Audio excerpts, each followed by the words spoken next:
What it do, what it do, what it do. It's your boy Big Val Opinion back with another live video. Make sure you hit that like button. Make sure you hit that share button. And most importantly, make sure you sub to the channel. Turn on that post notification bell so that you be notified each and every time that your boy Big Val is going live, man. With that being said, let's get into this intro.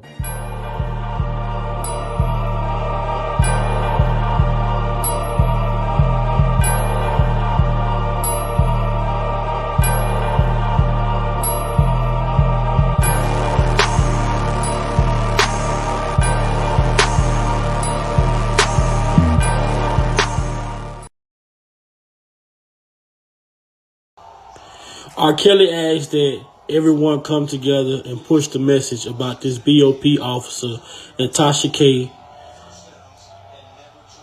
sharing his private emails and conversations with government star witnesses. Now, you have people that are out here doing the work, pushing the message.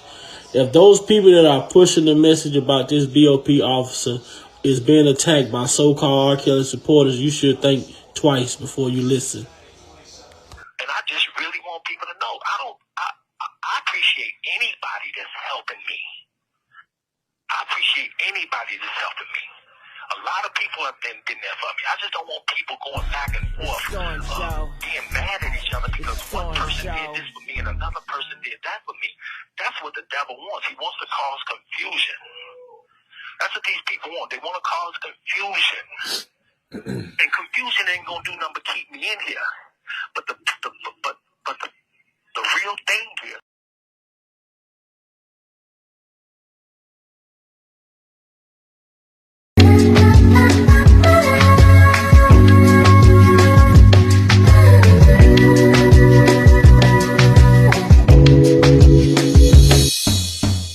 Can't believe council culture is really a thing. We throw away our legends easily, make them a meme. Cultural obligation, what does it really mean? We gotta stay on code, don't go against the team. You don't have to stand with me, just don't stand against. But if you gon' pick a side, don't straddle the fence. Mainstream media with propaganda, selective outrage, now we see the slander. False narratives being painted, the truth's tainted. As a result, the majority mind manipulated. Believe none of what you hear, half of what you see. Do your due diligence, think for yourself, stay free. So many different agendas, it's hard to keep count. They use us against us, so many selling out. It's a sad thing to witness, it's all for the clout. The culture's compromised, and that's without a doubt. The culture's supposed to cultivate.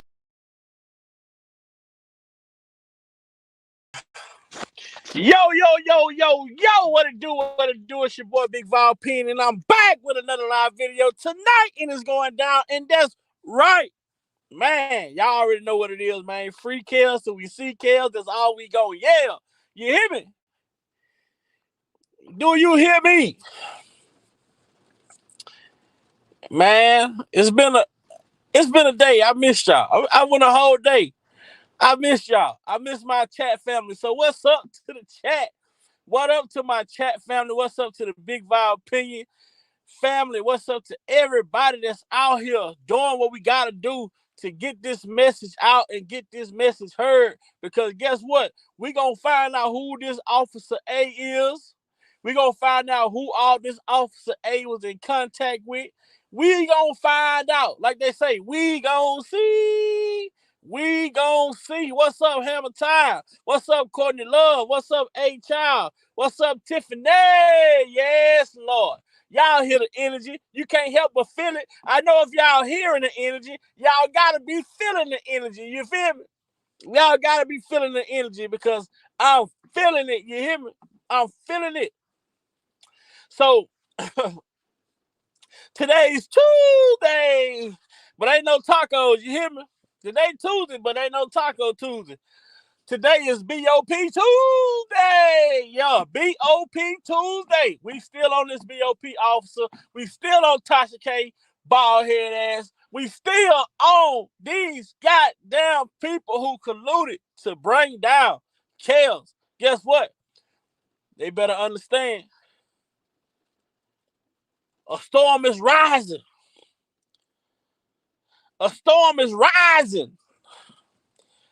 What you say on sexual? A storm is rising inside of me.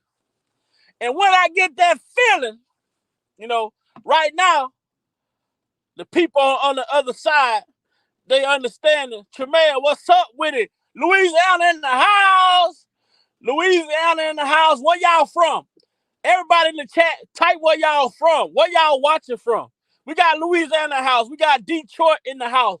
Where y'all watching from? I'm in the great state of Texas. Where y'all watching from? Where y'all watching from? Where are y'all supported from? Put it in the chat. Let us see where y'all supported from. We making this thing touch worldwide, man. We covering all over the world. This thing is going to be big. We got San Francisco in the house. Okay, Ricky. What up with it? Alabama in the house. We got Baltimore in the house. We got Detroit 313 in the house. We got Memphis in here. Oh, man. Come on, man. Where we from, man? Where we from, man? Throw it down in the chat, man. Y'all got to be feeling the energy. We got Flint, Michigan in the... Oh, man. Oh, man. They don't do it like they do it in Michigan. But we got that boot up in here, man. We got Louisiana up in here. Oh, yeah. Oh, yeah. Man, when them people get these letters, oh, Tuscaloosa, Alabama, oh, man. We in here. We are in here. Oh, man. We got Michigan. We got Alabama. YDK with Lily, what's going on? We got Chicago in the house, but in Texas, I'm in Big Texas, the Lone Star State, the Big D. I'm from that funk, you heard me? I'm from that funk by way of Louisiana, you heard me? Oh, man, we up in here, Baltimore. Oh, man, where you from? Where you from? Where you from? Rep your city, man. We got to let Kels know he got supporters all over the globe. He got support. Oh, man, New York in the house. We got supporters from all over the globe, man. New Jersey in this thing. Oh, man, where you repping from? Rep your city. Let Kels know, man, he got support all across the globe. You hear me? We all across the globe. Indiana in the house. So, man, we got, look at all these different cities, all these different states. Man, that's why it's important that we head to this website and download these letters, man. Get to the website. Get to the website. Get to the website. Okay. We got DF Dub in the house. Okay. Colorado in the house. Man, we deep in this thing today, boy. I don't think I got enough room, man. Shut a lie. It's important. It's important that we get to the website, y'all. Look at all these Detroit, Michigan. We got Michigan. We got Chicago. We got Texas. We got California. We got New York. We got New Jersey. We got goddamn Colorado. We got San Francisco. We got, man, we all across the globe tonight. So it's important that we get to this website and download these letters. Download the letters. Sign the letters. Put the letters in the mail so the letters can get in the right hands of the people who can bring attention to the BOP. Minneapolis, Minnesota in the house. What's up, Minneapolis? I lived in Minneapolis. I lived in Minneapolis for 12 years. I lived South Minneapolis on 35th in Portland. I lived in North Minneapolis on 26th in Fremont. I lived all over this place. Brooklyn Park, Brooklyn Center, Burnsville. Everywhere, man, all over. I consider myself to be a Minneapolis native. You hear me? Where you repping from, man? What's up, Miss Toy in the house? What's up? Man, Kel's got supporters all over the world. That's why it's very important that we get to this website. We download these letters, sign these letters, mail them in to the Attorney General, to the Bureau of Prisons, everywhere, so these people can understand that this man has people out here concerned. And there's supporters out here. There's people out here that who pay taxes, who work and pay taxes for these people to earn a living. And it's not fair. It's not fair that these people get to break the law and not be held accountable. We are pushing for these people to be held accountable. But when you come in the chat, rep where you from. And moderators, I got a message for y'all. I need my moderators. I got a disclaimer for my moderators now. We moving forward. And we stepping in a positive direction. Yes, Lord. Moderators, listen closely. Welcome to Big Val Opinion. Moderators, with my permission, any negativity in the chat should be hidden from this channel.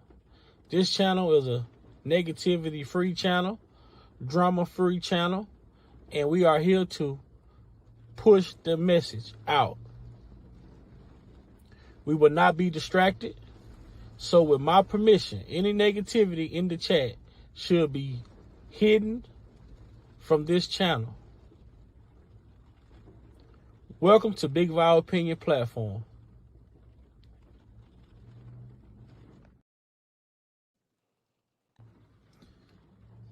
Welcome to Big Val Opinion. Moderators, with my permission, any negativity in the chat should be hidden from this channel. This channel is a negativity-free channel, drama-free channel, and we are here to push the message out. We will not be distracted. So with my permission, any negativity in the chat should be hidden from this channel. Welcome to Big Val Opinion Platform.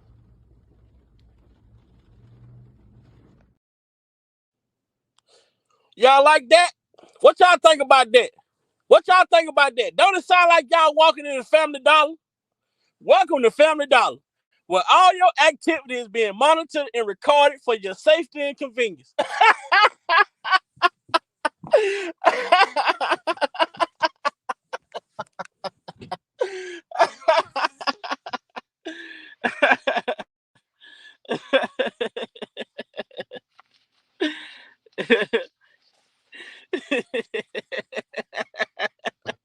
Sound like y'all that walked into Family Dollars, huh?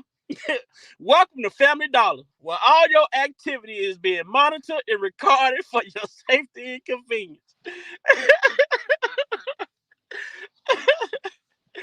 Oh, man. I love y'all, though. I love y'all. But, yeah, that's how we moving. Forward. Do they sound like that when y'all? Hey, do it sound like that when y'all go to Family Dollar? True or false? When you go on Family Dollar, do y'all hear that? Am I the only one heard that going to Family Dollar? I know I ain't the only one that heard that going into Family Dollar. Welcome to Family Dollar, where all your activities being monitored and recorded for your safety and convenience. They ask people in the store, is everything in the store going all right? Then the cashiers be like, everything's all right.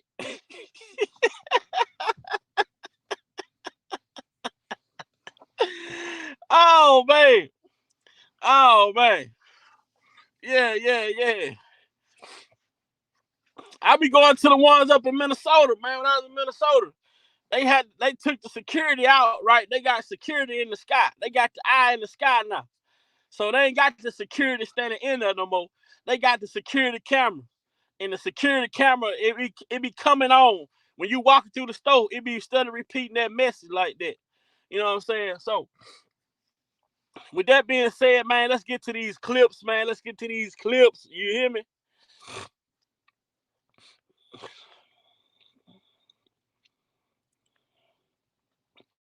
Man, I'm gonna have to get somebody. Next time I go to Minnesota, I'm gonna have to get it recorded for y'all, man. We got North Carolina in the house, man. Okay.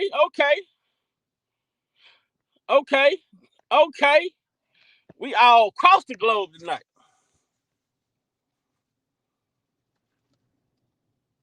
At the same time, because I know who I was talking to. It's hard to trust people. People take my words, they twist them, and all I'm trying to do is get out the truth. Yes. And that's the only reason I continue talking is because even though I'm in the dark and don't know who I'm talking to, my strength comes from because I'm telling the truth, you know. So I was going to say, man, you mean to tell me a BOP disciplinary hearing officer is going to just wake up one day and say, let me just take a chance on my career, losing my career and going to jail, and just access all of my private phone calls? It doesn't make sense, because personally I wouldn't risk my career like that. That's my point. You know, let me just take a chance and just access R.Kelly's records, private records between him and his girlfriend and his attorney 153 times. Let me do it 153 times. Let me scan that to my own personal Gmail, and then let me send that to a blogger, Tasha K, who happens to know my girlfriend Joycelyn father really good, who happens to know the parents of the government witness in my case. These are not coincidences, man. This is a plan. You know what plan it is? People have to figure that out for themselves. But it's a plan. Those are too many coincidences. And who's gonna do that? And besides, I'm already going through enough. So I wrote this thing down because I don't want to be scrambling on this phone for my little 15 minutes. I got you. And I know my own handwriting, so when people hear me say I wrote this down, I don't want nobody to go, oh, I thought you couldn't write. Well, I can't spell, but I can write. So this is my own handwriting. I said, I'm already going through enough. And the last thing I need is a BOP officer and a blogger illegally stealing and sharing my private phone calls and emails.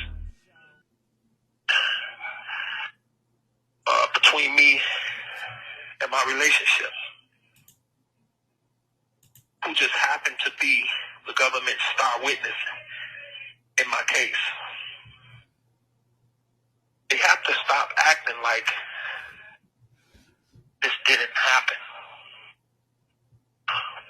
or like it's not a big deal, because it's a really big deal.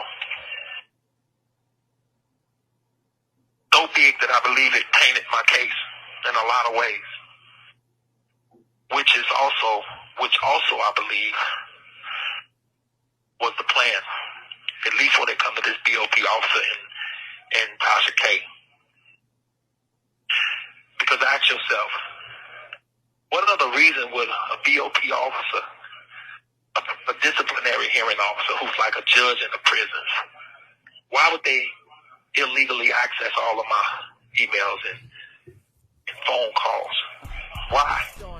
What is the reason to do that? And send that to her own personal Gmail account.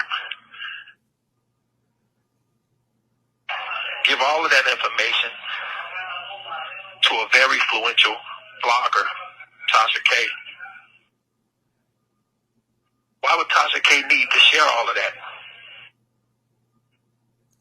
with government witnesses in my case? Why were they both allowed to get away with it? This happened 4 years ago. This happened around the same time my girl was flipping on me and lying on me.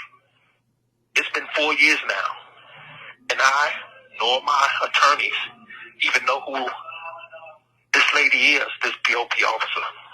Don't know her name. I don't know if she's white, black. I don't know what. We haven't been told anything. How does she know Tasha K? How did they meet on this planet? How did a disciplinary hearing officer and a blogger meet?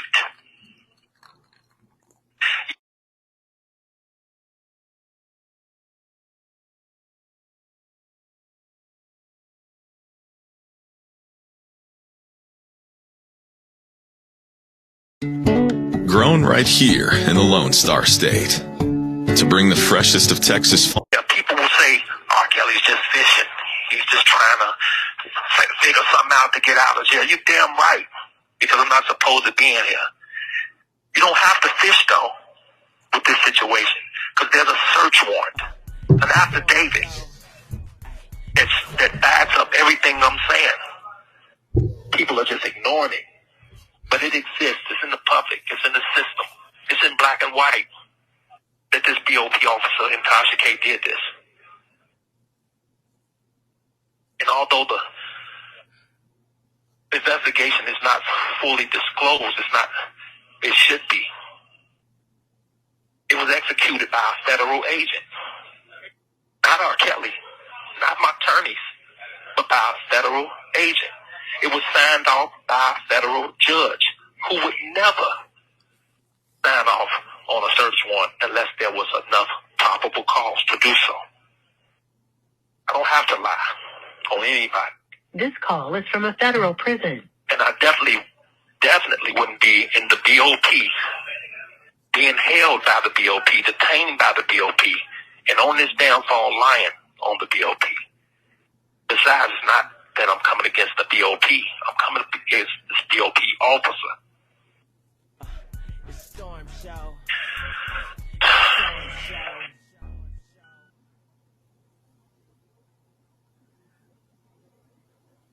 And besides, if I was lying, this phone call would have been disconnected. Okay? It would have been cut off on me. But because I'm telling the truth, it's not. I know I had a very good chance of beating my case. But that chance was stolen from me when this BOP officer decided to illegally steal all my information and share it with government witnesses through Tasha K. And this is according to the OIJ. There was an investigation done, a search warrant done back in 2019, back in 2020, before I even went to court, which means I really shouldn't even went to trial until this investigation was fully investigated. It's because now I'm found guilty, and here I am, looking at all of this information that could have helped me in my case. It could have stopped people from being on the stand that was scoring them mad at me because they saw some illegal contraband shown to them by Tasha K. From this BOP officer stealing it. If I'm not making sense, just leave my ass in here. But I know I'm making sense. And all I want is the full disclosure. I want full disclosure on this investigation. I want to know this lady who stole my information and gave it to Tasha K. I want to know why she did it. I want to know how she met Tasha K. I want to know why they did this to me. I want to know who else is involved. Why? Because you damn right I want to go home, bro. I want to get my life back. Because nobody deserves this. I don't care if you had a traffic ticket. I don't care what kind of case you have. You have the right to prove your innocence.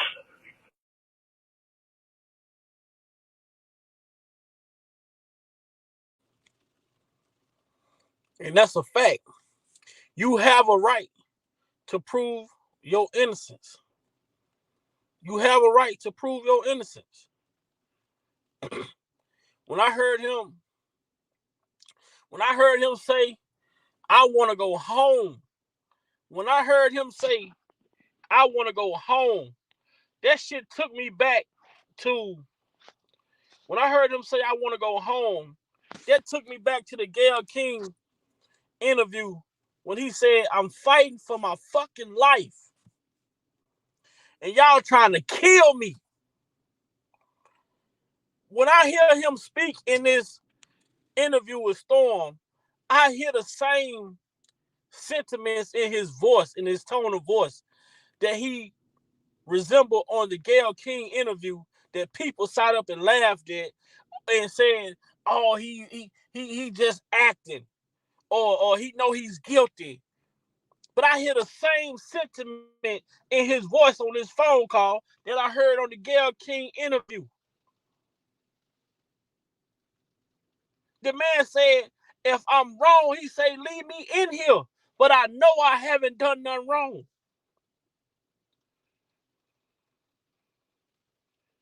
The man is fighting. And he deserved that information. He deserved to know who this BOP officer is. He deserved to know who all she shared his information with. You know why? After this disclaimer. Welcome to Big Val Opinion. Moderators, with my permission, any negativity in the chat should be hidden from this channel. This channel is a negativity-free channel, drama-free channel, and we are here to push the message out. We will not be distracted. So with my permission, any negativity in the chat should be hidden from this channel. Welcome to Big Val Opinion Platform.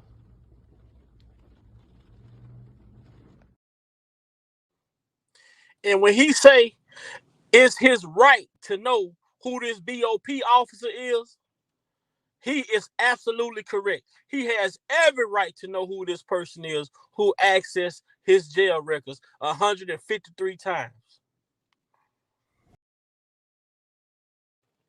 It's the law. It's the law. This man has every right to know who this BOP officer is. Why are they protecting him? R.Kelly asked that everyone come together and push the message about this BOP officer, Natasha K, sharing his private emails and conversations with government star witnesses. Now, you have people that are out here doing the work, pushing the message. If those people that are pushing the message about this BOP officer is being attacked by so-called R.Kelly supporters, you should think twice before you listen. And I just really want people to know, I appreciate anybody that's helping me. I appreciate anybody that's helping me. A lot of people have been there for me. I just don't want people going back and forth, being mad at each other because one person did this for me and another person did that for me. That's what the devil wants. He wants to cause confusion. That's what these people want. They want to cause confusion.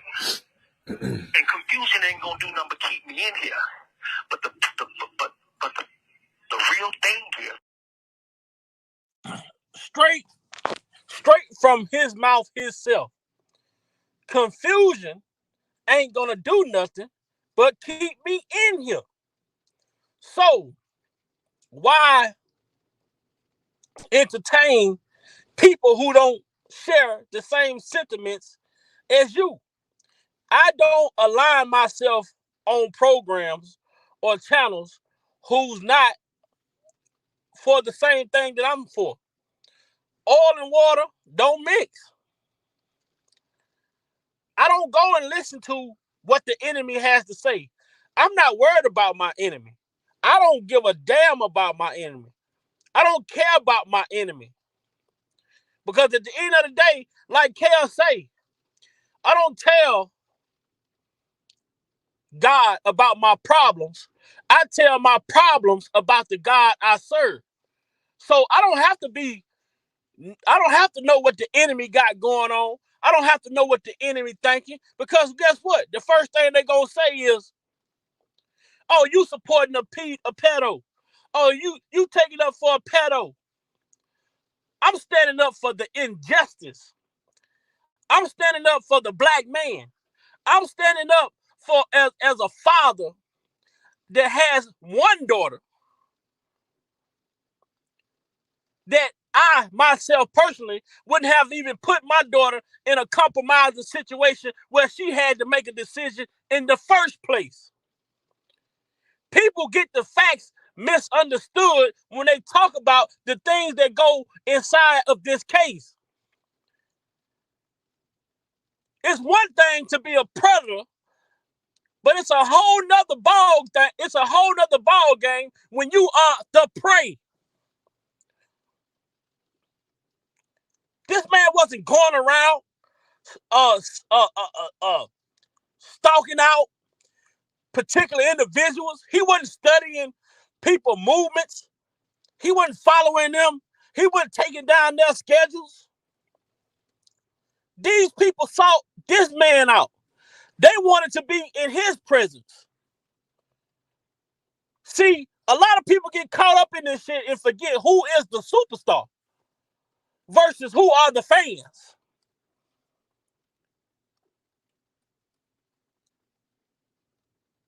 So people come with these crazy narratives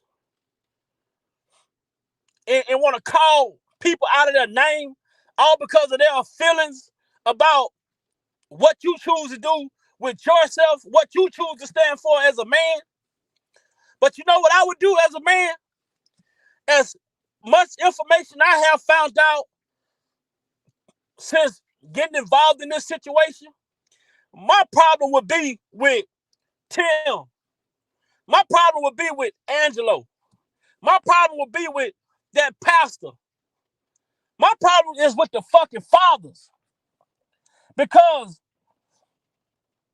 at some point, these fathers was 100% okay with whatever the situation was. They were 100% okay with it. I don't give a damn about the moms, the mothers. I could care less about the mothers. But I'm talking about the fathers. As you all daughter. Y'all are y'all daughter first line of defense. Y'all are y'all daughter first line of defense. Y'all supposed to portray an image to y'all daughter so that she grow up liking someone that resembles the image that you have shown her. So if something go a certain way in your daughter's life as an adult, you have to look back at yourself as a man and ask yourself, did you set the right example for your daughter? When I see these fathers that's involved in this case, I see a bunch of fathers who failed at being a father. But then they want another man to take responsibility for their shortcomings. Only in America, when you're a celebrity, that you have to pay for fathers who neglected their children.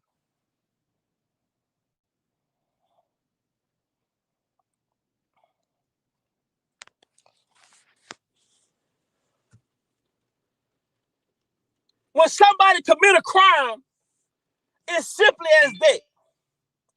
They committed a crime. You don't have to go and paint a picture of a crime that was committed. And when I say paint a picture of a crime that was committed, you don't go and make a docuseries. Not just a docuseries, you make 5 versions to this docuseries. So you paint a picture to the people trying to prove to the people that this man is a criminal, but you say he committed a crime. Instead, you're not letting the crime stand up in trial. You letting this docuseries stand up in trial to say this is who he is. He has to go. You have to go and face trial against a docuseries that was made against you versus going to trial facing the charges that they saying you were charged for. If you listen to these people talk in the shit that they say, and you look at his charge sheet, none of the shit makes sense. You look at his charges versus these documentaries, none of it makes sense. None of it makes sense.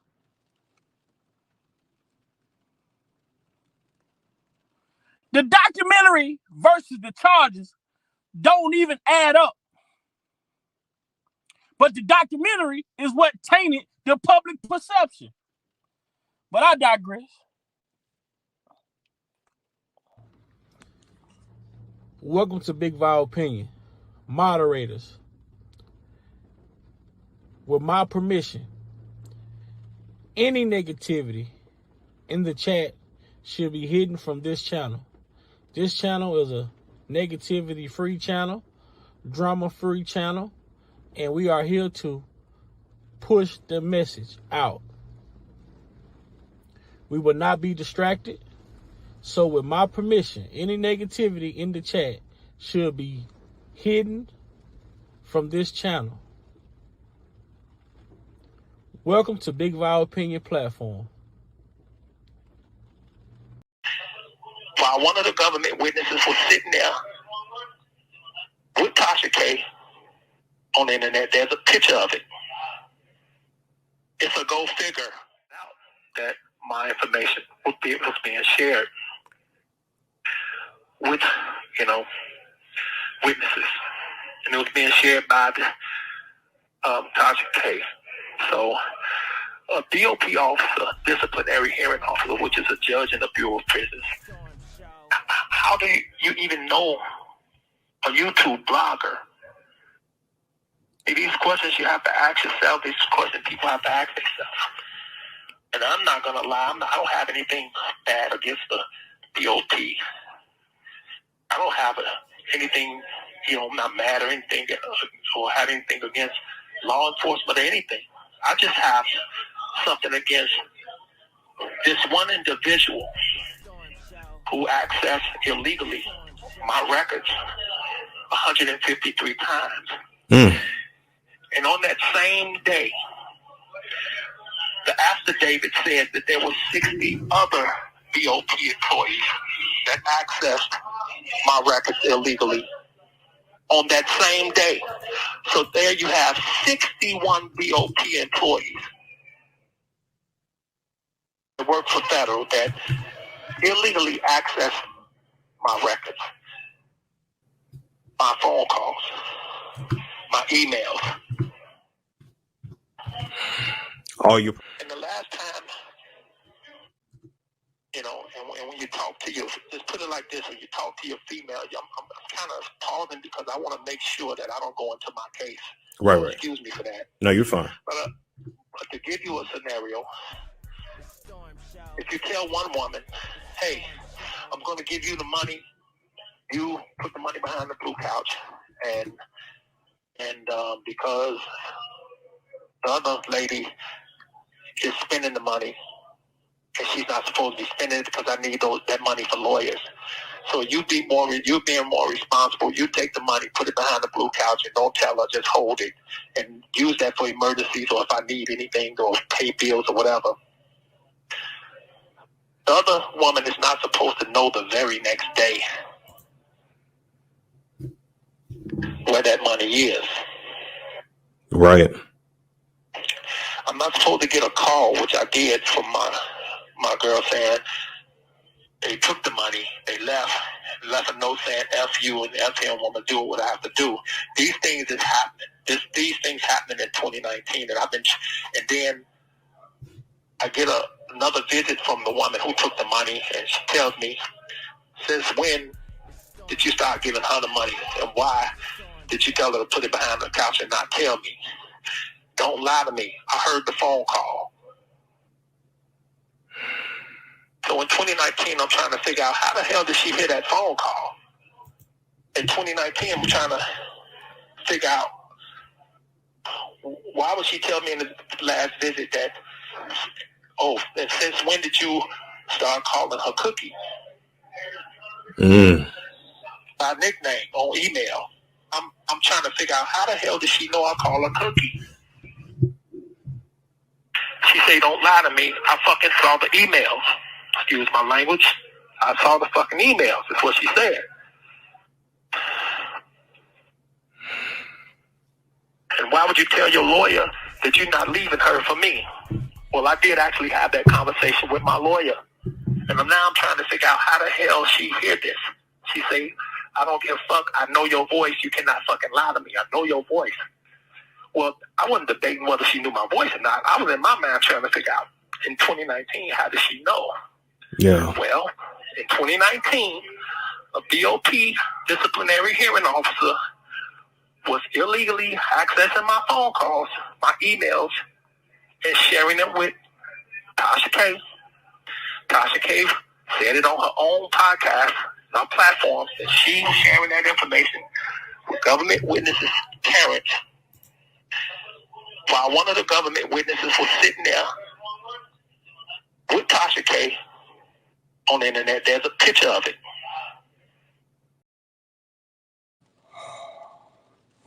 So, if this man say that the star witness repeated a conversation that he had with his lawyer to him, now you can understand why this man say he feel like he's in a, he said he's having nightmares. Because he was having nightmares trying to figure this shit out. He was having nightmares trying to figure out how the hell did this young lady know all of these personal things, that conversations and emails that he was having with other people.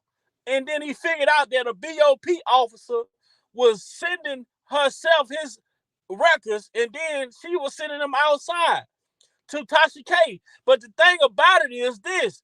I asked the question a while back. If she started sending Tasha K the emails in November, who was she sending these emails to from July until November? That makes you, that right there alone will have you asking the question to this. Why are they protecting this BOP officer who violated the Bureau of Prisons policy? She violated the BOP policy. Why are they protecting this? Protecting this officer? Was this officer even at the limit, at the age to even retire? Did this officer even put in the time to retire? How was she just let off to retire immediately after being found that she had been CCing herself in this man's emails and sharing them with outside sources? So I don't believe that they're trying to protect Tasha K. I believe that this BOP officer has shared information with more important people than just Tasha K. That's just my belief. And just a second, to my sister, Miss Lady T, I didn't tell nobody not to block nobody. I said no negativity whatsoever. So that means anybody that comes into this chat speaking against anything that we are talking about, get them gone. If they not for R.Kelly, get them gone. If they not for the injustice, get them gone. We trying to be on the right side of history, because this case with R.Kelly, and when this corruption becomes uncovered, it's going to reshape history. It's going to reshape history. I'm not dealing with the negativity. I don't want to see it. I don't want to entertain it. Welcome to Big Val Opinion. Moderators, with my permission, any negativity in the chat should be hidden from this channel. This channel is a negativity-free channel, drama-free channel, and we are here to push the message out. We will not be distracted. So with my permission, any negativity in the chat should be hidden from this channel. Welcome to Big Val Opinion Platform.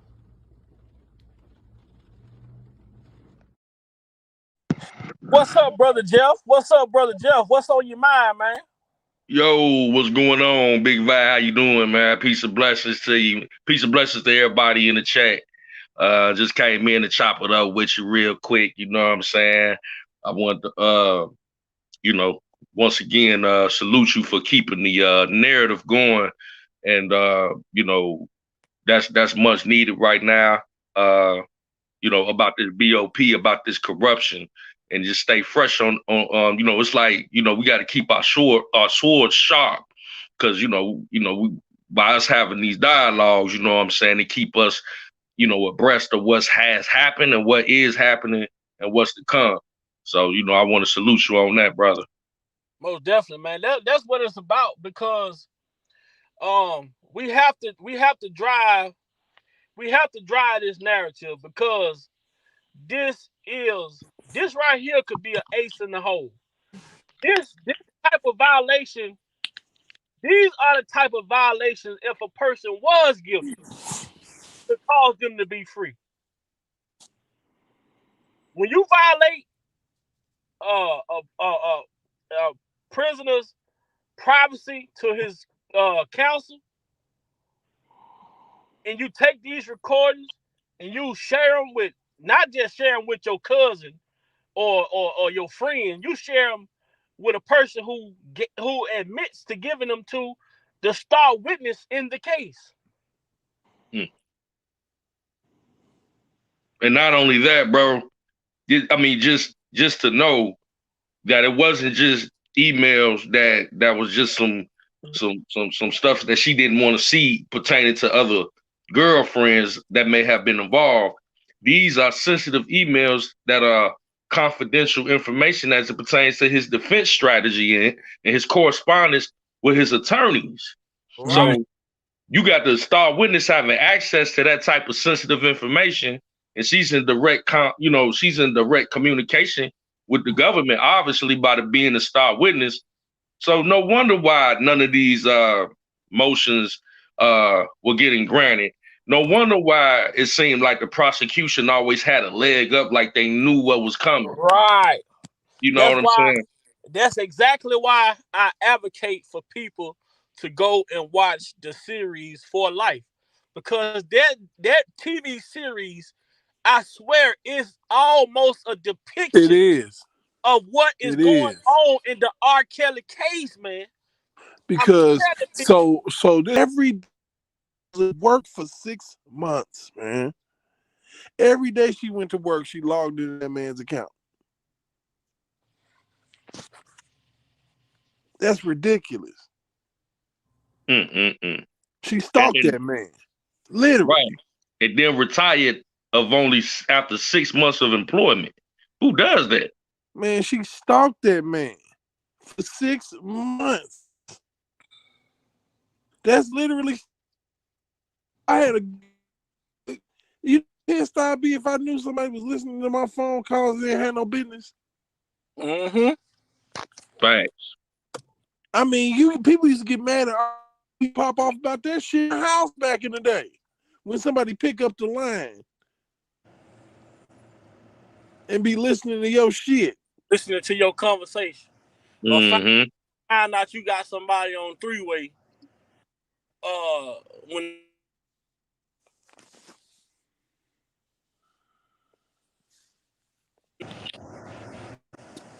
right, and then you get this girl and you create this witness, so to speak, because I feel like she was planning it the whole damn time.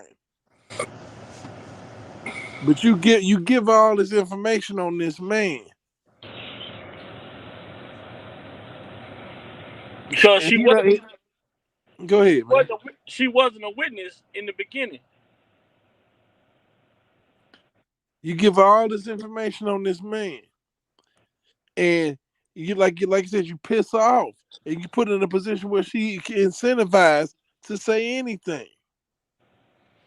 Right, and like Kel saying, it shouldn't be no scorn people, and I mean, in scorn, when he says it shouldn't be no scorn people, scorn should also go to the fact of ex-employees. You know what I'm saying? They could be scorned. You heard Demetrius Smith himself. He mad because Robert won't talk to him. Or he's so mad at Robert because Robert won't give him no money. He said, I'll kill Robert. Man, so you mean to tell me one of y'all other star witnesses came out and said that he would have killed the defendant over some money, and he get to take the stand against this man when if this man to kill him over some money, why the hell you think he'll get on? What you think he gonna get on the stand and do? And you got to look at the type of individuals and their backgrounds and where they came from, and what being with a celebrity what type of lifestyle that introduced them to from coming from, you know, what Drake say, started from the bottom, now we here, and then all of a sudden it gets snatched from under them. That draws a lot of resentment in somebody that has to go back to what, you know, they humble beginnings when they were just on tour, traveling the world. So yeah, they mad. You know what I'm saying? Yeah, that's reason for someone to become with a vengeance. You know what I'm saying? Especially if they ain't got no hustle about themselves. And Right. with Demetrius Smith, when he left, from my understanding, he went to prison. You know what I'm saying? Right. So he's sitting up in jail watching. That's when Kells really, his career really catapulted to the top. So he's sitting back in jail writing a book. This nigga here, let me, ooh, you know what I'm saying? That's Yeah, a lot of he had resentment. all motives. He had every motive to bring R. Kelly down. Because first of all, when,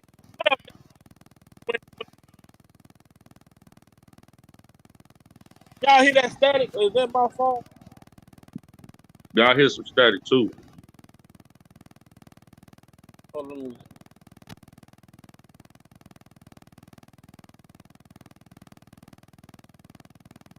It had been written up. All you have to do is sign them, send them out, and just continue to do that. That's what we can do as supporters of the injustice. We can send these letters around and make sure they get to the right place they need to get to. That will help out. We're gonna keep pushing the narrative. We're gonna keep pushing the narrative. We're gonna push the narrative until motherfuckers, and you can't get tired of hearing it. You can't get tired of hearing it. You can't get tired of hearing it. You just gotta continue to push. Even when you get tired of pushing. You know what I'm saying? But I'm gonna play one of my favorite clips, and this is one of my favorite clips. And I say this clip right here, I believe they took this interview as well with Travis Smiley interview with R. Kelly. When you hear R. Kelly talk about the certain things, particular things, as far as he compared his music to his weapon against everything that he was going through. His music was his safe haven. His music was his peace. And when they came in this second time around, they took his peace away from him and expected him to fight with his hands behind his back.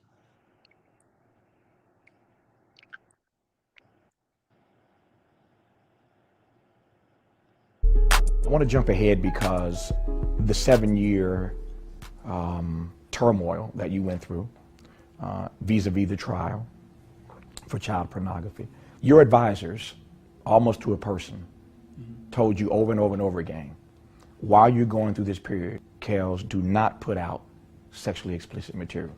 Do not. The audience can't handle that. Your fans can't handle it. It's not going to be good for the outcome of this trial. Tone it down. Don't put that out. You ignore all of them. Do it anyway and get bold with it. It's during this period you put out Chocolate Factory. You put out Remix. You put out Ignition. Here they're telling you not to do this, and you put out a song about putting your key in the ignition. I read that and I wanted to ask, so I will, why it is that you went against your advisors? What is it that you were thinking, that you were feeling, that kept you doing that when everybody else told you not to do that? Well, first of all, let me say, I wasn't bold about it, and I didn't totally ignore them, because that would be the worst thing to do, is totally ignore your advisors or your lawyers. I listened to them, we talked, we discussed the situation. I felt strong, very strong, as I said many years ago about the trial, that I will have my day in court, and I will be innocent, and I will walk away, and I will move on with my life. I said that in the beginning. I said that during the middle part of the trial and everything else. I look at my music like a soldier looks at his sword. You never put your sword down in the midst of a war. You never lay down in the midst of a war. And I think that my lawyers were good lawyers, great lawyers, but I didn't think they had that part down. And you have to be the soldier in the midst of the war to even understand that. And I was the soldier on the front line for my life, for my kids' life, for my fans. And I told them I would not lay down. I would not stop doing music. Why would I do that? I think that would say, oh yeah, he did it. I think that would say all of the things that people want to say about R. Kelly. So I did what I'm supposed to do. Like any fireman that goes up in the building, they don't get to the building and say, oh, wait a minute, that's just too much fire. But you're a fireman. So go and fight the fire. Don't care how much it is. I had to go and I had to do my music. I'm not going to change my lyric. I'm not going to change my name. I'm not going to do any of that. I'm going to do my music. And that's what I did. And that's what I told the company, even though they continued to say, no, don't do it. But the minute Ignition came out, which was the first song I did, it blew up. And all of a sudden the company's calling me. Everybody's calling me, come do an album cover shoot. We got to get the rest of this album done. We got to go there. We got to bring your clothes. We're going to have well, I ain't got no doggone makeup person. Yeah. You got some makeup? Bring your own makeup. We'll do it. I mean, it just got crazy. So I did what I felt was right for myself. He did what he felt was right. He said, my lawyers was good. My lawyers was good, but they didn't have that part figured out. Now you take that interview, that part of the interview right there, and now that's how you form New R. Kelly. Yep. You know what's crazy about that, Big Vi? I remember vividly around that time when the first trial ensued, and I remember the public sentiment was that R. Kelly was over. You know what I'm saying? Like it was the same.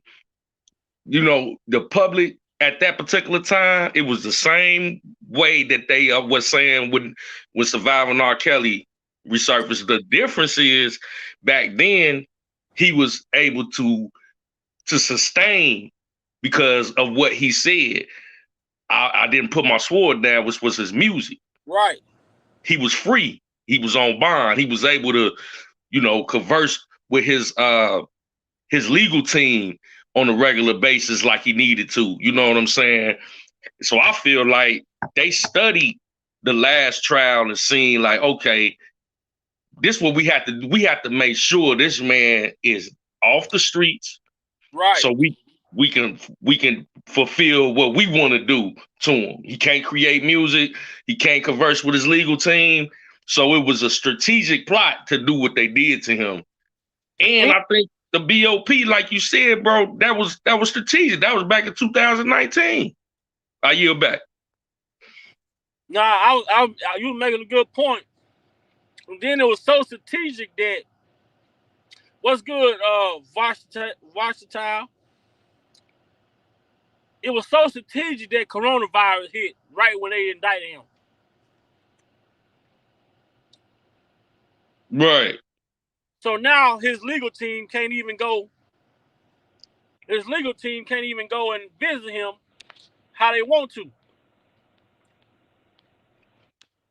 Yeah, that's strategic because I mean when you think about it, in the middle of COVID happening in 2019, it was a lot of different things going on that was already making it difficult for people to be in communication that were, you know, incarcerated. So you couple that with a worldwide pandemic, and then you got a BOP officer from a whole totally different jurisdiction that has absolutely nothing to do with your case, accessing your private communications and disseminating it. You know what I'm saying? To a blogger and I mean, just totally not playing fair. And from the beginning, I mean, it's so much corruption surrounding this case, it's ridiculous. But this is something that people, I think that they're really focusing on this is because this is the catalyst to so many different things that transpired. I think that this is the reason why it may have went federal. You know what I'm saying? Because at that time, 2019, it was just the state thing. You know what I'm saying? I mean, towards July, that's when the feds came into play. He got locked up from July to December. He got it of 2019. So from July to December, the moment he got locked up, this heifer was all in his shit. Right, you right. Mm-hmm. And that was when the feds picked him up.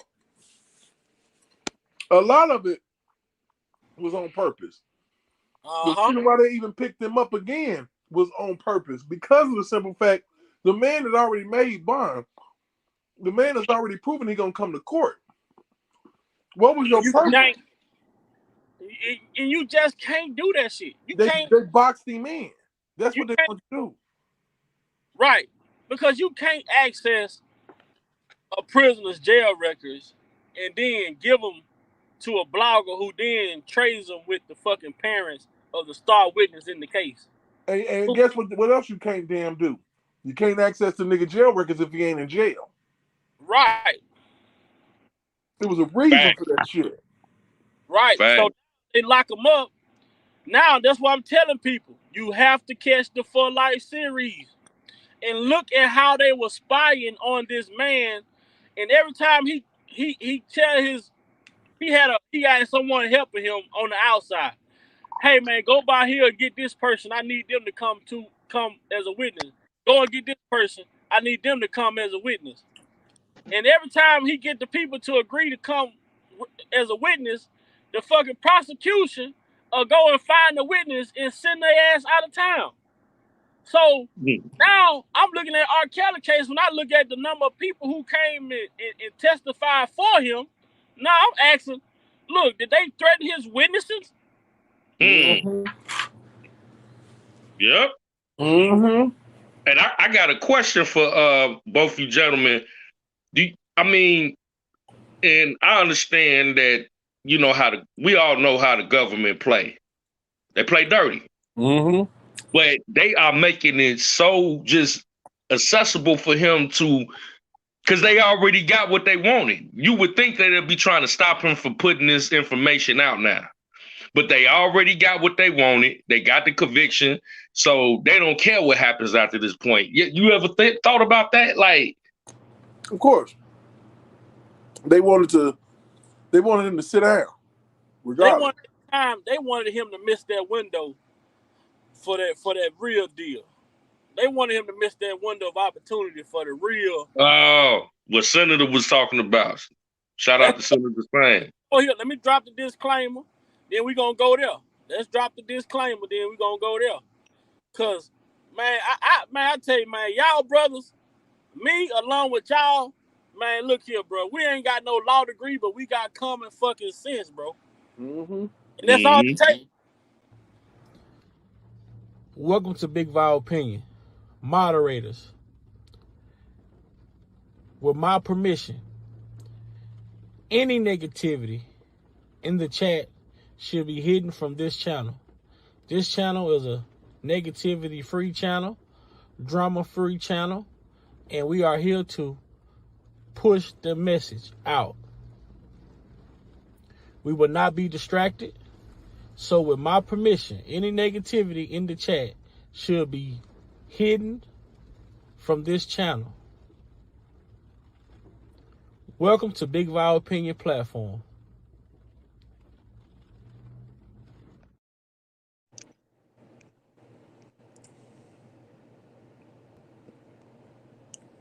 owns Boonham and Murray Productions. The parent company to them is Banijay. Now, Banijay was founded by Stephanie Corbett in January of 2008. It's one of the largest content producer and distributors with over 150 production companies across 22 territories. It's a multi-genre catalog containing over 100,000 hours of original programming. And it's headquartered in Paris, all right? But it's a major media company, all right? Now, you got Banijay that owns this production company, Boonham and Murray Productions. Oh, and let's not forget Creative Incorporated. That's also another production company that worked on Surviving R. Kelly as well. Both of those companies are owned by Banijay, right? Now, Banijay, on the other hand, its owners, it's a split. Well, not a 50-50 split. It's LDH, which owns 67.1% of the company, and the other 32.9% is owned by Vivendi. Vivendi. Now, who is Vivendi? All right, who is Vivendi? Vivendi is a company. It's a major conglomerate company. I think it's overseas as well. I think it's located in France. It's headquartered in France. It's a French media company, a French media conglomerate. That's what it is. And it now owns 80% of Universal Music Group. And as we all know, Universal Music Group owns most of R. Kelly's publishing. So, when we think about that, right, we think of the connection between Sony and BBC doing the first documentary. And now we have a connection between Surviving R. Kelly and Universal, which did the major documentary. Well, actually, they did about 3 of them, didn't they? Surviving R. Kelly 1, Surviving R. Kelly 2, Surviving R. Kelly, The Impact. About 3 or 4. Yeah. Now, you got the 2 biggest music companies in the music industry. Universal Music Group, which is number 1. Sony Music Entertainment is number 2. However, when you talk about publishing, they switch places. Sony Music Entertainment owns the biggest publishing company, which is Sony Music Publishing, and Universal Publishing is the second biggest publishing company. These 2 companies, and I know Warner Music, they own some of R. Kelly's publishing as well, so let's not leave them out of this. But these 2 companies specifically, Sony, who owns R. Kelly's masters, and Universal, who owns most of R. Kelly's publishing, both of them have connections to these documentaries that were responsible for flipping the public's mind, getting the public against R. Kelly, where the public is thinking that R. Kelly, they made you think like he has this history, some sort of history of dealing with minor girls, which if you really do your research, you'll realize that that's not true. What there is there's rumors, and it isn't that many. It's not 30 years of rumors. It's only a allegation of a marriage, and then a allegation of a sex tape that he went to trial for in 2008, and he was acquitted. Other than that, the only other thing that comes to mind is that bogus rumor in 2017, the same year that all this nonsense got started, which is the same year that would make R. Kelly's 25th year in the music industry after his original release date, born into the 90s in 1992. And of course, once you're in the business for 25 years, that's when you can put in the notice to the label saying, I want my masters back. All right.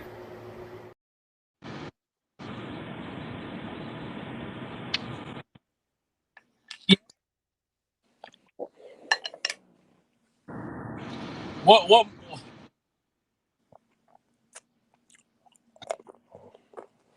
Chaos against the world. Yeah. Pretty much. But his comeback is gonna be way greater than his fallback. You know what I'm saying? The fact that they didn't do it right. It's a prosecution. Yeah, that's right. And I can appreciate that there's emotions that run high and people don't necessarily value how the government goes about getting what they consider to be justice. But when the government runs amok, right now it's R.Kelly, tomorrow it's somebody else. And maybe it's someone you care about tomorrow. Maybe it's a loved one of yours. To keep the government honest and to keep them in check, the system has to work for all of us. The R.Kellys of the world, the Bill Cosbys of the world, and then people that we don't even know. And so my job is to make sure the government does it the fair way. And if they didn't do it fair, it just doesn't count.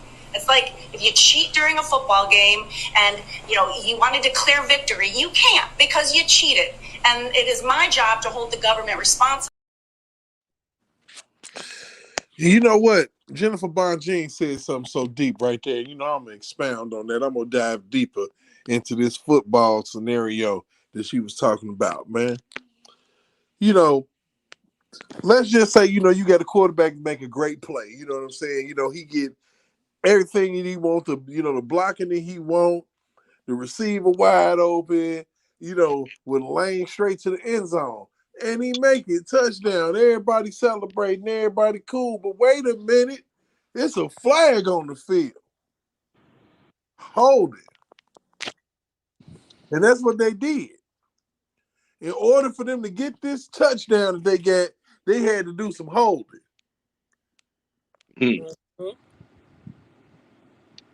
They literally had to do some holding. They had all about your collar, hemming you up, not playing fair. Exactly. And you just can't break the law trying to prove that someone else broke the law. That didn't work with OJ, bro. Facts. Right. You can't uphold the law by breaking the law. Because at that point it's anarchy. It's your law. It's your version of justice. Exactly. The justice that you seek and not what's really justice, which is what is written down in the Constitution, is supposed to belong to all of us. But you just based off of how you feel. And see, I don't want to come off misogynistic or chauvinistic or anything like that, but let's keep it a beam. This whole situation came from feelings and emotions, which is on the feminine side of things. When you get to dealing and feeling and emotion and not fact and truth, feelings are not common sense. Because when you're in your feelings, you would throw a brick through somebody's shit, but common sense will tell you that shit's against the law and don't fucking do it.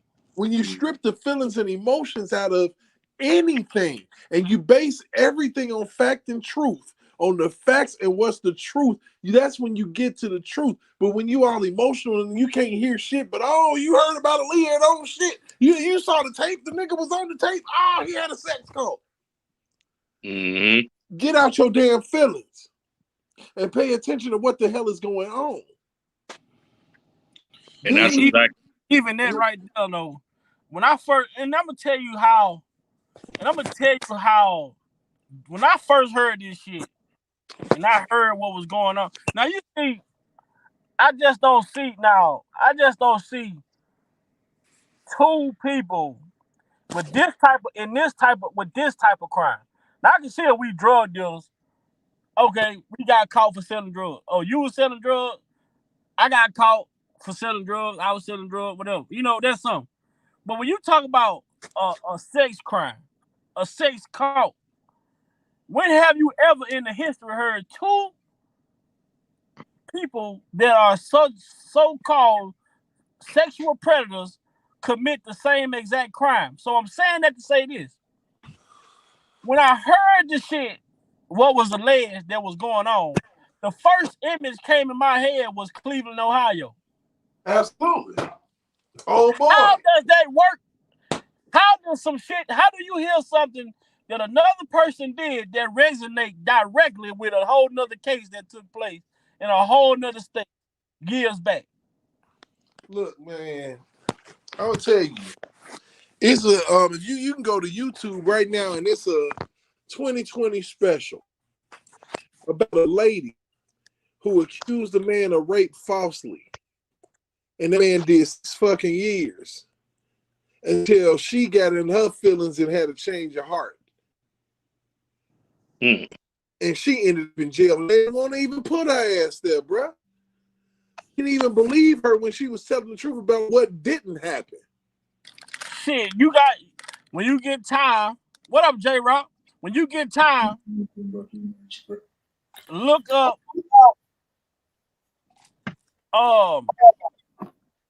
Vincent Simmons. Okay.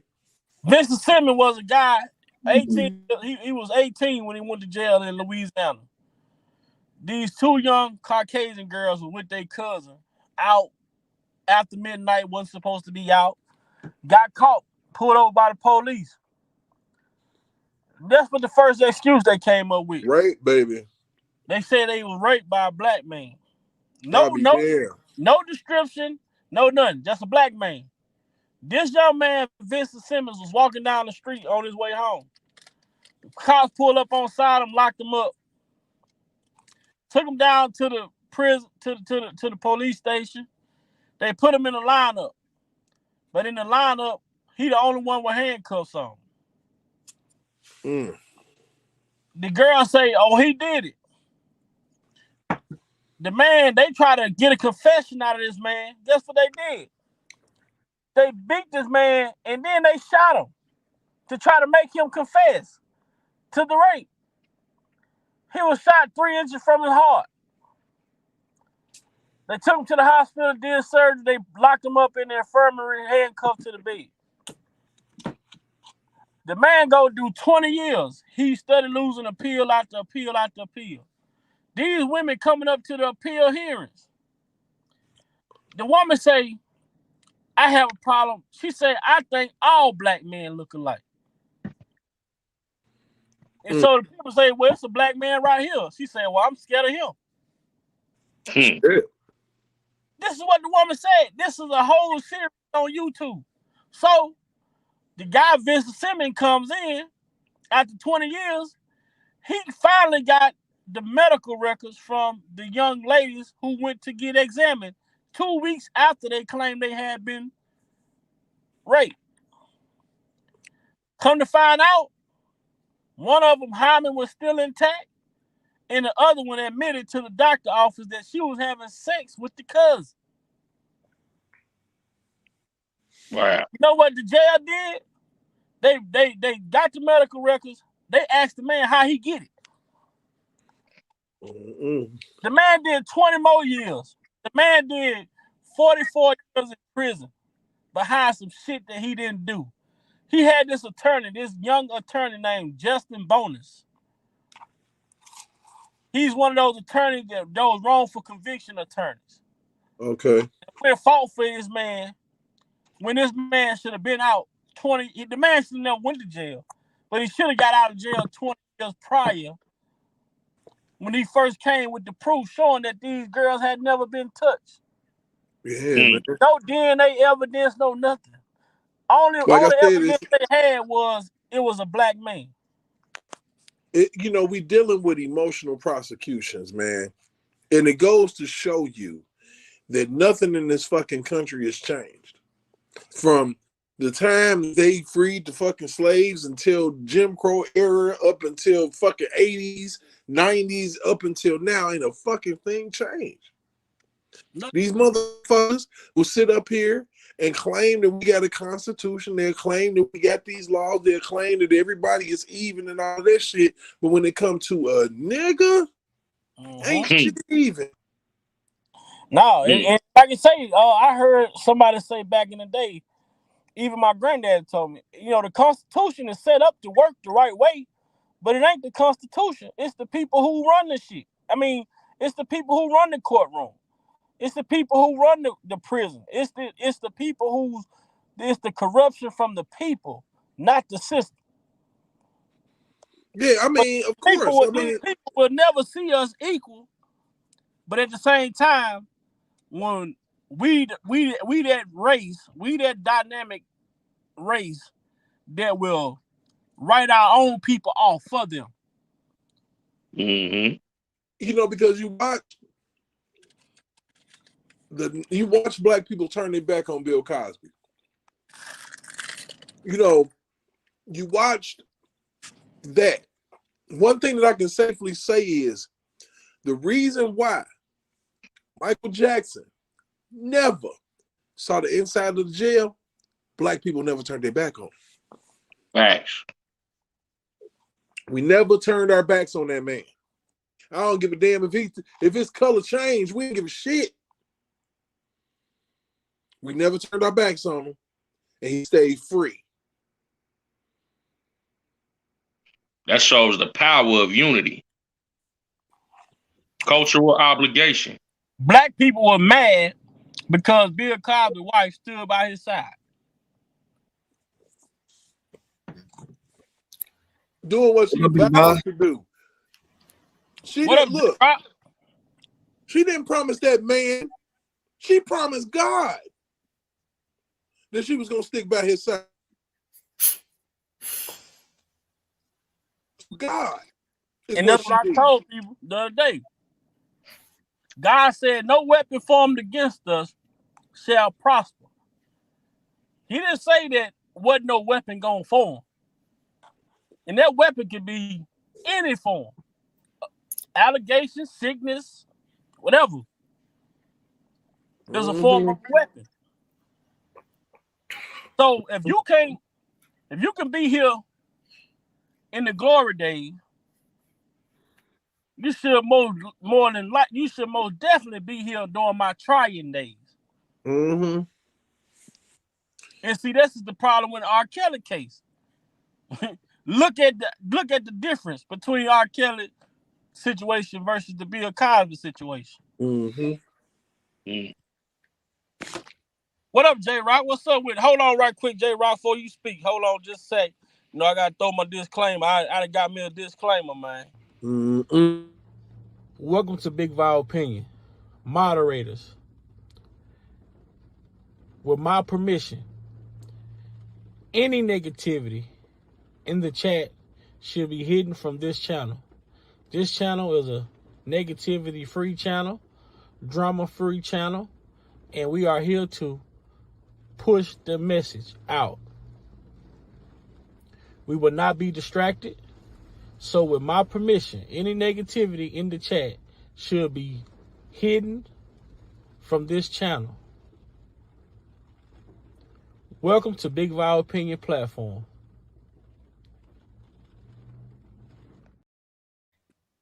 What up, J Rock? What up, Big Vibe? What up, panel? I heard Derek on there. What's going on, Derek? What's up, man? And somebody else on there. Who? Derek. Jeff on here. What up, J Rock? Oh man, what's good? Because he still had that those couple of things up here. Okay, yeah. I see. What up? What's going on, Jeff?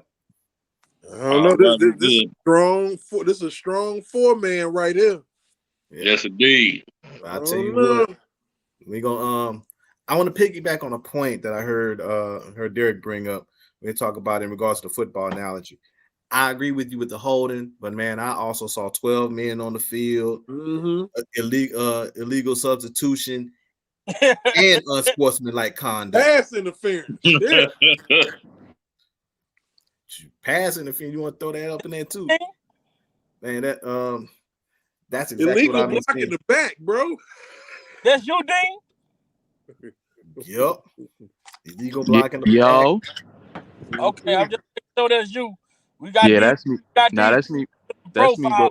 The reason why I got the picture up there because people are still in profiles trying to come up on the live and then doing all type of weird, creepy shit. Yeah. Nah. That's me, y'all. That's me. But J Rock could continue speaking. My fault. Yeah, but But like I was saying, I agree with everything that Derek said in regards to that, along with a little bit more.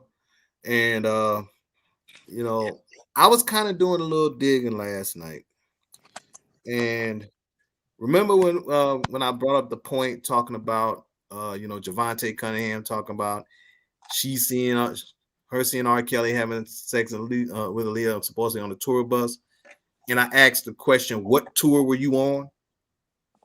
Because there ain't no way, because the only tour, there's only one tour he could have been on, and that was the Private Line tour with Gerald Levert.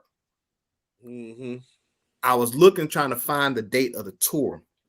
I couldn't find the date of the tour, but what I did find was I found that Gerald Levert did perform Private Line at the Apollo on April 25th, 1992. So that means that gives me a date to go by, because he had to have had that tour after he did the Apollo. Also, I'm sorry, what? I said, yeah, you're right. Yeah, and also he had to because it would have made sense for him to go ahead on that tour, to be on a national show like the Apollo to promote his single and then go out to a tour afterwards. So it would definitely make sense. Plus, I got the book Solar Coast. I got the hard copy of it, and when I read it, it talked about the point when R. Kelly was on tour, and it mentioned the fact that while he was on tour, Honey Love, which was his second single, dropped, and it became real hot at that point, which changed the lineup of the tour. Right, it bumped him up the card. Exactly. Well, actually down the card to close to the closing. Right, because he came on just before Gerald at that point. So yeah, so you're absolutely right. So I'm like, okay. So the question again, Javante Cunningham, how in the hell are you gonna tell me that R. Kelly had sex with Aaliyah when he just got on tour with his first album, his second single just dropped when he was on tour, and her family and especially her father was a manager. So Aaliyah at the time would have been 13 years old? That's because he was smacking the mama, man. People don't even understand that, man. He was smacking the mama, and they looked alike back then. Period. Is it? So if she saw anything, he was hitting the mama off. Back then, he was knocking the wigs off of older women.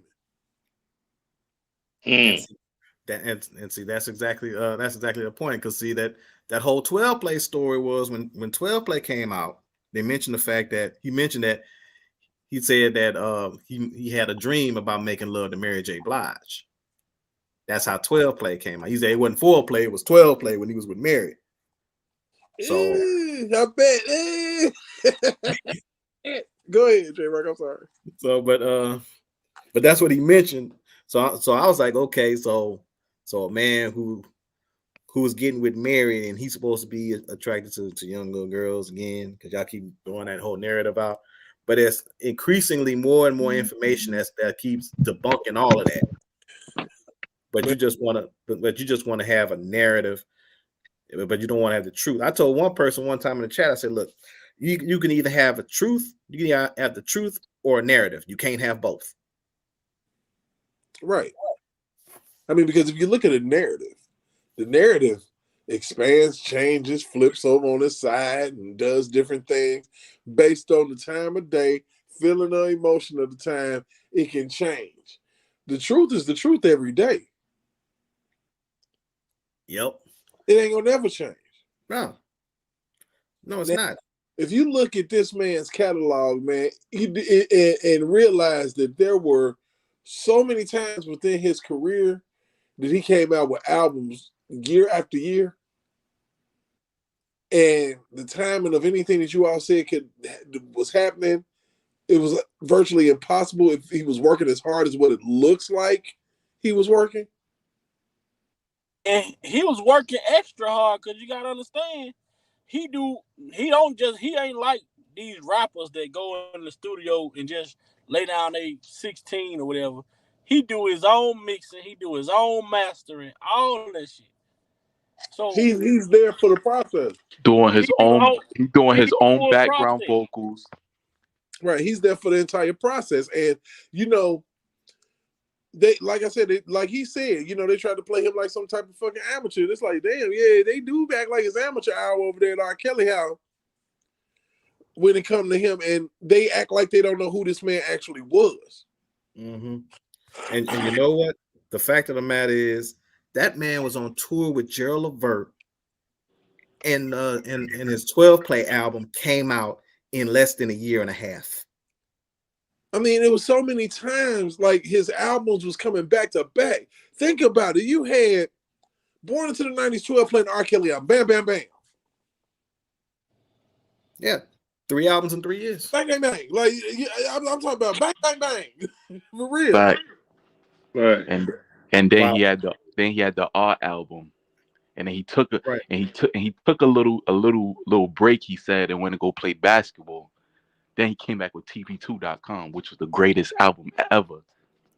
Right. And also keep in mind that 3-year stretch from 92 to 95, he still did Aaliyah's whole debut album, wrote about 3 or 4 songs for Changing Faces, had a group called Ex-Girlfriend, which I did pull the video up because I forgot all about that single. And also gave Black a hit too. Yeah, we were talking about that, and you couldn't remember their name. I was like, they was called Ex-Girlfriend. Yup. Yeah, it was Ex-Girlfriend. Yeah, I pulled the videos on YouTube. I pulled it up. I can put it in the link in the private chat. Oh, bro, don't even play with it. You talking about doing songs for groups like Black. And gave Black a hit too. 808. Mm-hmm. You know, and that was Left Eye's group. When I looked, I think that should peak. Left Eye was in the video. Yeah, that was Left Eye group. So, you know, it's like you run these narratives, and the man was around all type of celebrities, all type of young teenage celebrities, and you mean to tell me Aaliyah was the only one? I mean, think about what you're saying. If what you're saying is true, it should be celebrities coming out the woodworks. Thank you. When I was in the studio with him, he did this and that to me, and that's not happening.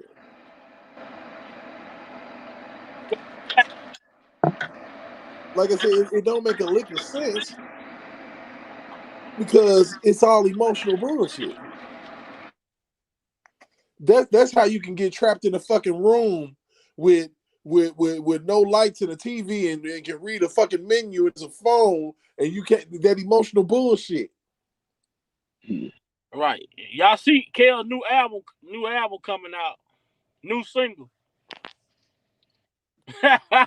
New single. Boy, you are my number one hit. I gave him. I gave him R.Kelly jail record. You mean tell me y'all know what the fuck I'm talking about? Officer A featuring Tasha K. Man, that's crazy. Hey, y'all, man. Let me ask you a question. I gotta charge my device, but I'm a tune back in as soon as I get it right. You know what I'm saying? Just in case I don't get a chance to tap back in, just want to say, man, peace and blessings to everybody, and till next time. Much love, Jeff. All right, Jeff. Hey, Jeff. Yeah.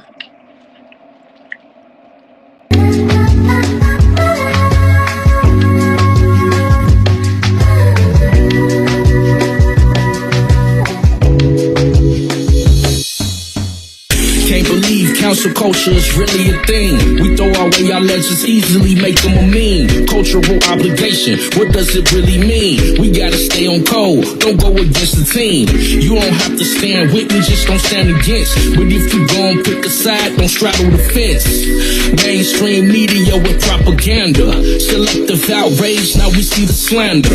False narratives being painted, the truth's tainted. As a result, the majority mind manipulated. Believe none of what you hear, half of what you see. Do your due diligence, think for yourself, stay free. So many different agendas, it's hard to keep count. They use us against us, so many selling out. It's a sad thing to witness, it's all for the clout. The culture's compromised, and that's without a doubt. The culture's supposed to cultivate.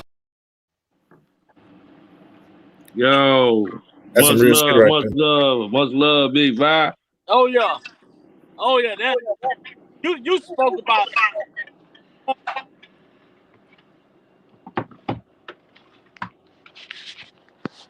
You spoke about everything that's going on right now. Salute you, bro. I thank you for sharing that with me, and I'm able to share it with the people because everything that you said in that briefing was everything that we've been witnessing over the last 4 years. These culture vultures, our people selling each other out. You know what I'm saying? Absolutely. And I'm just happy that you got a chance to check it out and you rocking with it. Man, you know what I'm saying? That means a lot because I put a lot into the words and I hope it resonate with the people because that's exactly what we see and witnessing in our culture right now. You know what I'm saying?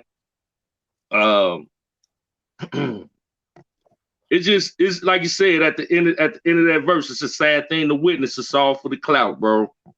For real, man. Mm-hmm. Man, that was some real shit right there, man. For real. Hey, man, it's all about, so you can say you the one who did it. You the one who you did this and did that, and not even realizing, man, that you're destroying not only the music culture. I go deeper than anything, man. I hate that they destroyed his son's chance. His daughter's chance. Because that's what they did, man. All the people who ain't employed right now or had to struggle for employment because y'all wanted to go get this man for what?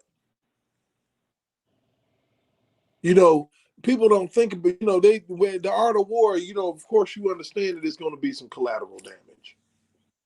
But what war was you really fighting in this situation? They want to hear it again. Y'all hold on, man. They want to hear it again. Yeah, run it back. Run that back. Mm-hmm. Run it back. Let me drop the disclaimer right quick. We trying to get this thing organized over here. Welcome to Big Val Opinion.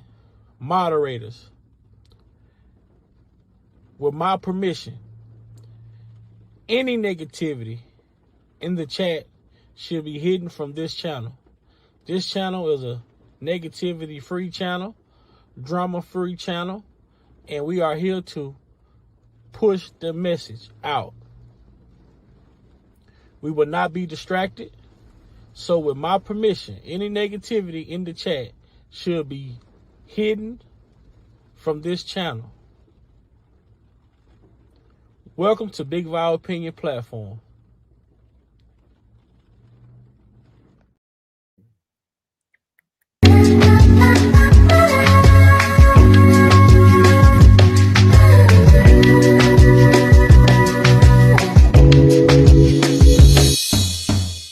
Can't believe council culture is really a thing. We throw away our legends, easily make them a meme. Cultural obligation, what does it really mean? We gotta stay on code, don't go against the team. You don't have to stand with me, just don't stand against. But if you gon' pick a side, don't straddle the fence.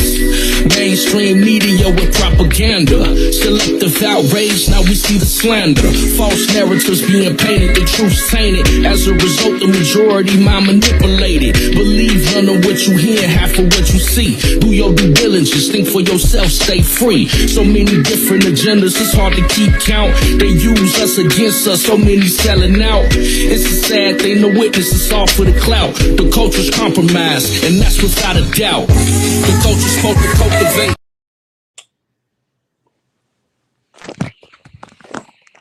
Oh yeah, man. When I heard that track, I'm like, man, yes.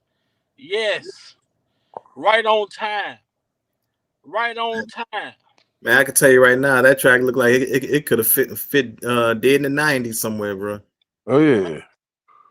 Yo, you know who I thought that was? No cap. Right? I thought that was Pusha T. Now that's Jeff, man. Yo, I thought Jeff was Pusha T. No funny shit. That's just how fire.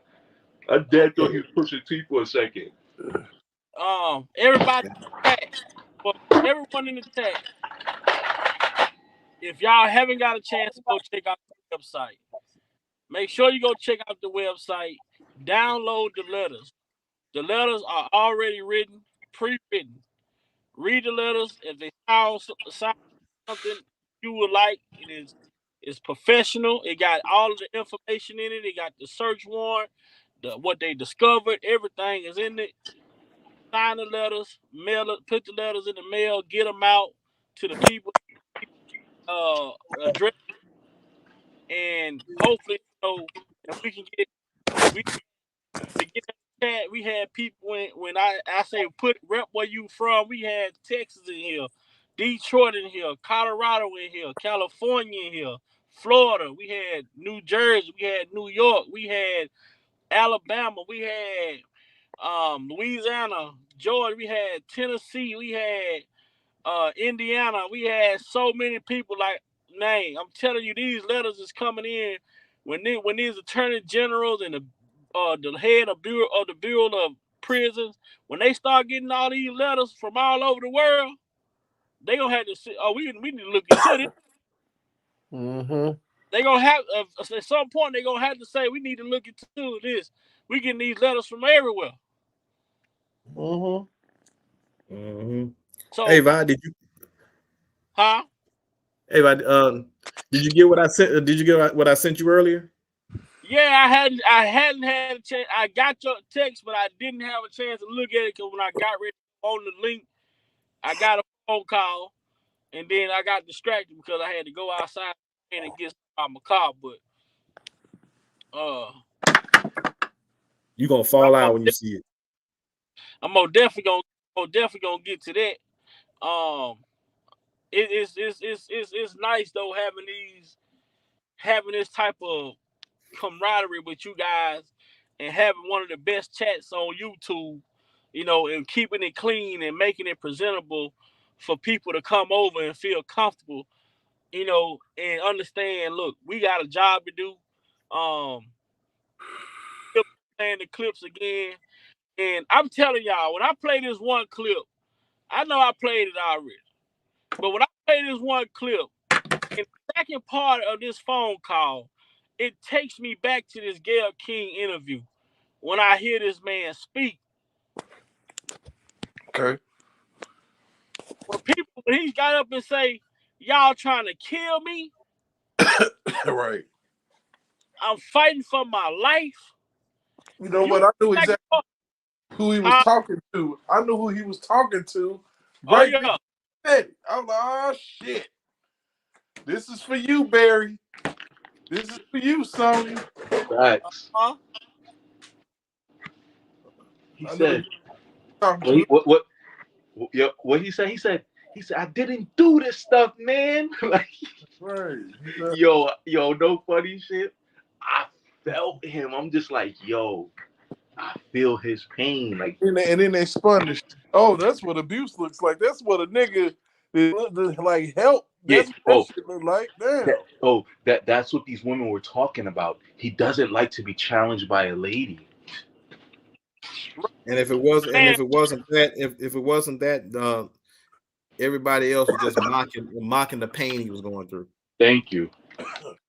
Because I remember when everybody was on Kel's side and that lady from the Huff interview tried to play him, and then he shut her shit down fast, and everybody in the comments was like, "Oh, he handled that very well. He handled that very well." So I feel like if he came off with that approach, it would have. It's like, as I said, damn if he do, damn if he don't, man.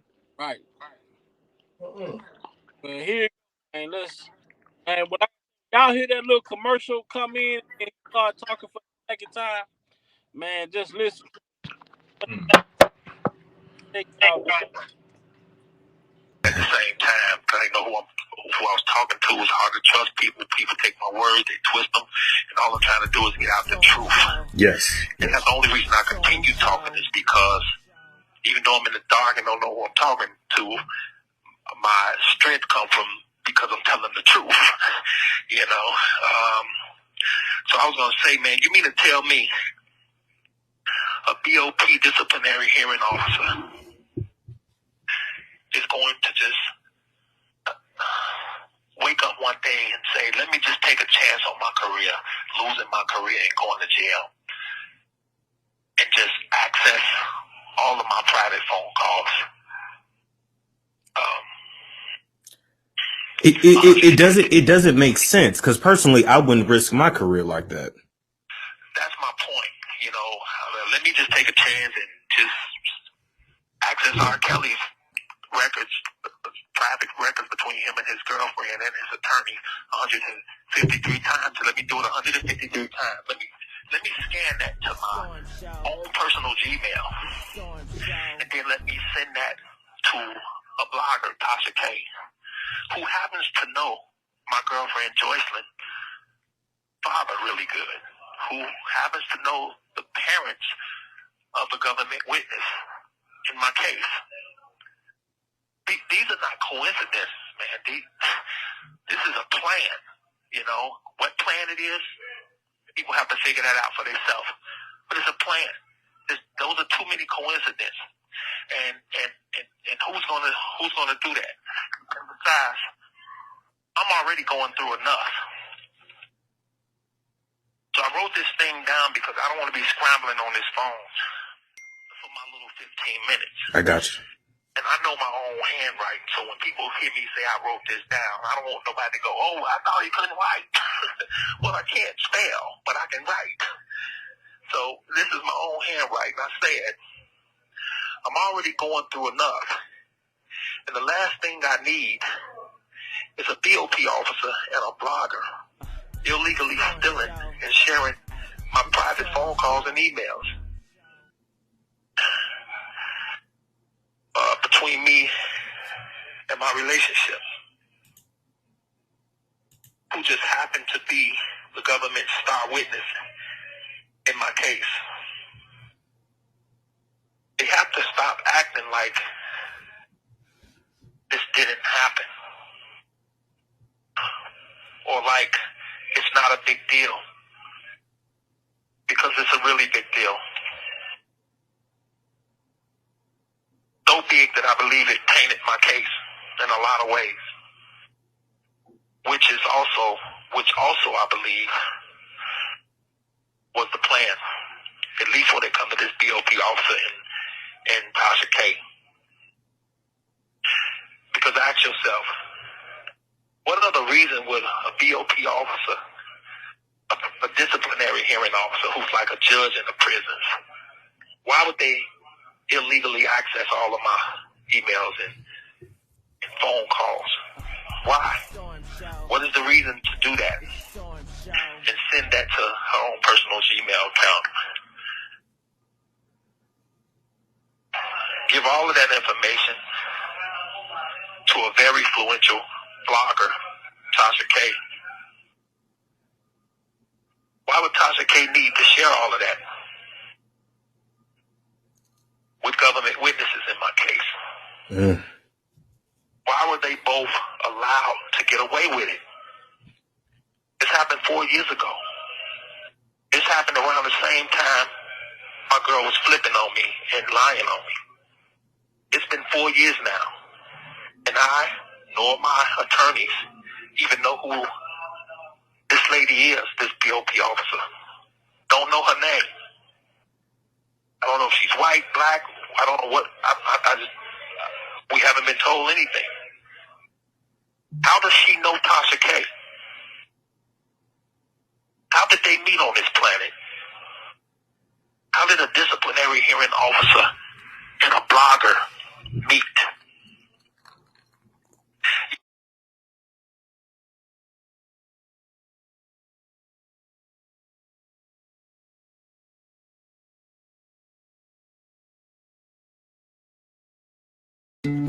Grown right here in the Lone Star State. To bring the freshest of Texas. Yeah, people will say R.Kelly's just fishing. He's just trying to figure something out to get out of jail. You're damn right, because I'm not supposed to be in here. You don't have to fish, though, with this situation. affidavit that backs up everything I'm saying.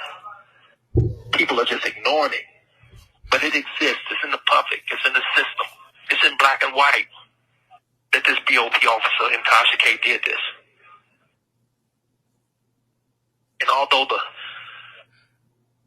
investigation is not fully disclosed, it should be. It was executed by a federal agent. Not R.Kelly, not my attorneys, but by a federal agent. It was signed off by a federal judge who would never sign off on a search warrant unless there was enough probable cause to do so. I don't have to lie on anybody. This call is from a federal prison. And I definitely wouldn't be in the BOP, being held by the BOP, detained by the BOP, and on this damn phone lying on the BOP. Besides, it's not that I'm coming against the BOP. I'm coming against this BOP officer.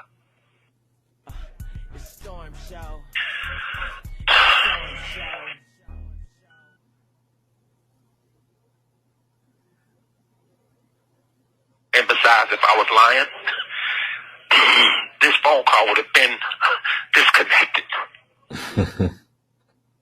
Okay? It would have been cut off on me. But because I'm telling the truth, it's not. I know I had a very good chance of beating my case. But that chance was stolen from me when this BOP officer decided to illegally steal all my information and share it with government witnesses through Tasha K. And this is according to the OIJ. There was an investigation done, a search warrant done back in 2019, back in 2020, before I even went to court, which means I really shouldn't even went to trial until this investigation was fully investigated. Because now I'm found guilty, and here I am, looking at all of this information that could have helped me in my case. It could have stopped people from being on the stand that was scoring. They're mad at me because they saw some illegal contraband shown to them by Tasha K. From this BOP officer stealing it.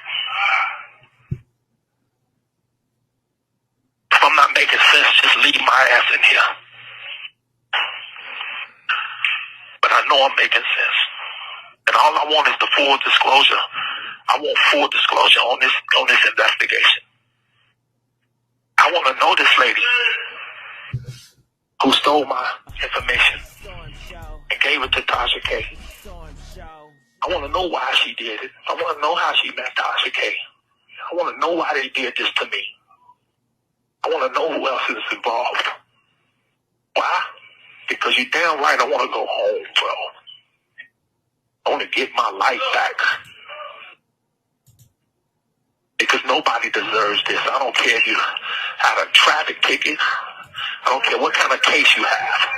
You have the right to prove your innocence.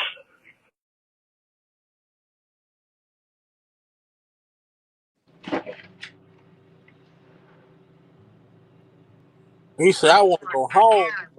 Mm-hmm. I want to go home, bro. And he has a right to know who this officer is. I mean, do you know how yo, Vi, like, son, that shit must hurt. Like, you went from mansions, Trump Tower apartments, like, to now you sleeping in a 4x4 on a fucking hard ass. Like, what? Like, you know how bad that, like, to go from his celebrity status to that shit is the most, like, depressing. And still be standing on your square. Facts. To still be standing on your square, still be cognizant enough with all the shit that they did to this man, to be cognizant enough to have this conversation and not be in the fucking funny farm somewhere. You know, but when you think about this information and what was taken from him, do you realize that out of nowhere it was all type of fucking conflict between him and his attorneys? Do all you realize that information, the conversations between the attorneys about and him about other attorneys and them not liking each other could have been disseminated between the attorneys? Facts. Right. That's Why I was going. That's all of why I that was going. shit. Who else could this information been shared with? And that's why Nicole Blank Becker said out of nowhere that she felt like that there was cameras in there filming them with some shit because she didn't know what the hell was going on. But little do we know, we got somebody literally listening to your shit, hotboxing your information. It's pathetic. And that's why it went on for 6 months, because it was an intricate plan. They was giving that information to anybody who needed it. Let's just go ahead and say that. Let's just go ahead and say that the fix was in. Absolutely. And when you go to Fort, you see they did. The lady that was running the prison, they got her out of there and brung in a crooked motherfucker who put the recorders in the goddamn cameras in the visitation room and started recording the man conversations with him and his representation. And then while his witnesses kept coming up missing, till one day he looked up and seen the goddamn red light beeping in the camera, and he realized they had been recording him. It's crazy, man. How could a TV series replicate the shit that's going on in this man's case? Yeah. Directly. Yeah. See, that's why I said. But it's such an intelligent move for him to make his, voice heard. I mean, and like I said, I think that he didn't try to do it before, but he picked the wrong person or people to try to get that information out there last year, because it didn't even leave the ground. So if you want to do something right, I guess you got to do that shit yourself. Because the PI was in with the fix. Right. Instead of him doing what was needed to be done, he went over there, got with fucking choke, and made a fucking joke. Yeah. Because wasn't nobody trying to hear that shit over there, man. If I'm wrong, shit, just let me stay in here. Mm-hmm. He ain't supposed to be in there, man. Everybody know it. Them people just in their feelings, man. It's a modern day lynching, man, where ain't nobody listening. The nigger did it. That's what it is. But now you got black people on the bandwagon of the lynching. Facts, D. Facts. Because we got so many of us that want to be like the enemy.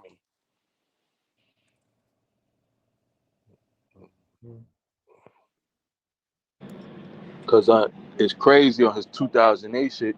Boosie said some real shit. He said the 2008 shit was worse than this, and motherfuckers ain't turning their back on him none. Because if you look at it now, surviving R.Kelly don't depict none of the shit the man being hard for. Mm-hmm. But it paints a picture of a monster. Man hard for racketeering, robbery, demand act. None of this shit.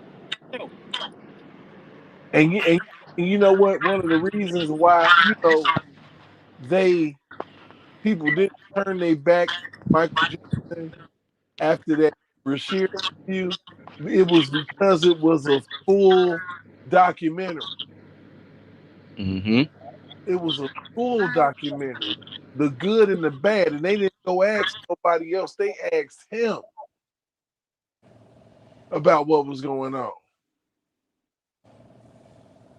So it's a difference.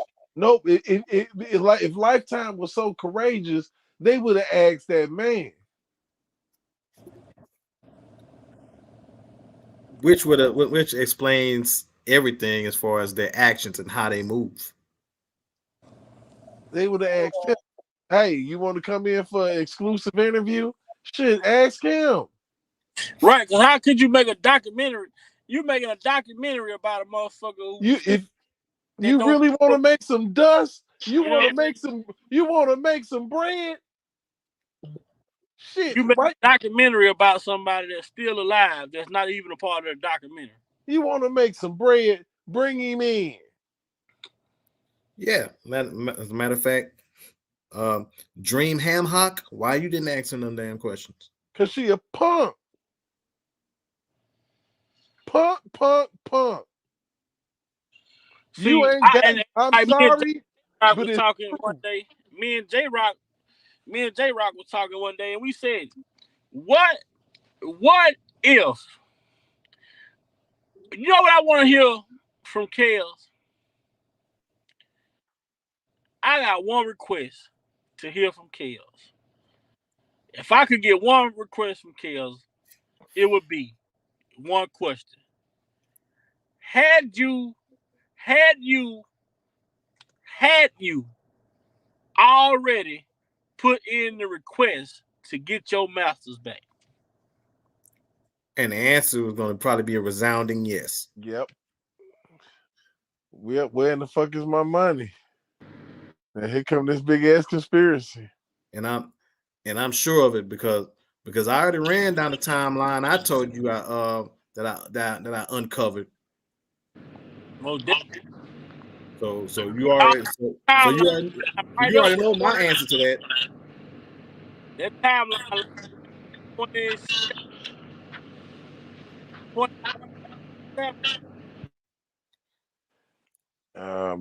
Big vibe moving. Everybody got breaking up. He fading to black, man. But honestly, man, I feel like that this is ridiculous, and this has been done before. R.Kelly ain't the first person to fall victim to these tactics. Nah, Michael Jackson actually was thrown first, and then OJ came second. But I'm talking about like the stealing the stealing the information. Man, Prince did a whole fucking concert. You know, we talk about master recordings. Prince did a whole concert. The next day, he flew home. The next day, the man died in the elevator. They say he was on drugs. Come to find out, he don't got no will. So guess what his estate goes to? It goes back to the state. Warner Brothers. The state take over the estate, and guess what they do? They hire somebody to come in and break into the man's vault to find over 8,000 unreleased songs. They sell the man catalog back to the fucking music, the record label. And turn Presley Place into a fucking museum. So they making money off his estate as well.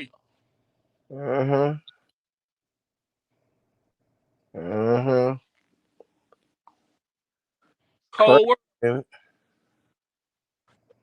Crazy. You know, and it's wild because even people who claim to dislike R. Kelly, man, your playlist, damn it, got some R. Kelly sprinkles and remnants all in it, you bastards. If you like Fortunate, you like R. Kelly. Anytime it plays Janet Jackson, you like R. Kelly. Facts. I just want y'all to keep it a bean. Quit playing out here in these streets. Yeah. A lot of people bumping some R. Kelly-ish music and talking shit about the man. A lot of people in my generation love A Boogie. A lot of A Boogie songs is using R. Kelly's masterings. A lot of people don't even know that. I'm telling you, people. A Boogie just dropped a recent song using an R. Kelly mastering. I think it was Ignition or one of them. He used the masterings just recently, and people don't even know that. You know, get them. Go ahead. Kels get them back ends off of them using them mix, them sampling samples. Even Money Long said what she said. What's the she said what's the shit he said at the beginning of Usually I don't do it, but this facts. Money Long even come on like look, you must be used to me spending that rent money that Mary J. Blige. It got nominated for a Grammy. facts. Hmm? You can't shake this dude, man. I done heard so many R. Kelly samples since he been locked up, and I Shit, one of all Bruno Mars. man, and they trash Oh for not man, celebrating this man.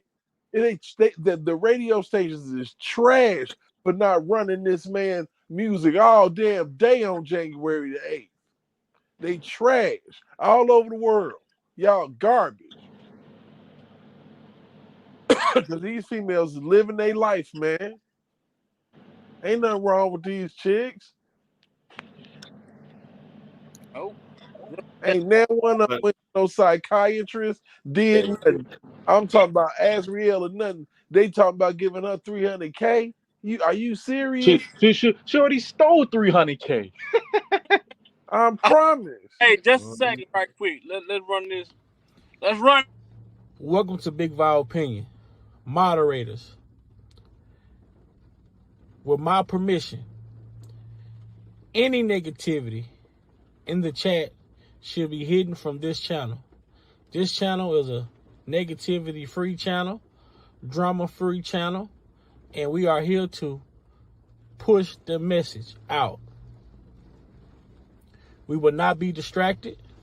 So with my permission, any negativity in the chat should be hidden from this channel. Welcome to Big Val Opinion Platform.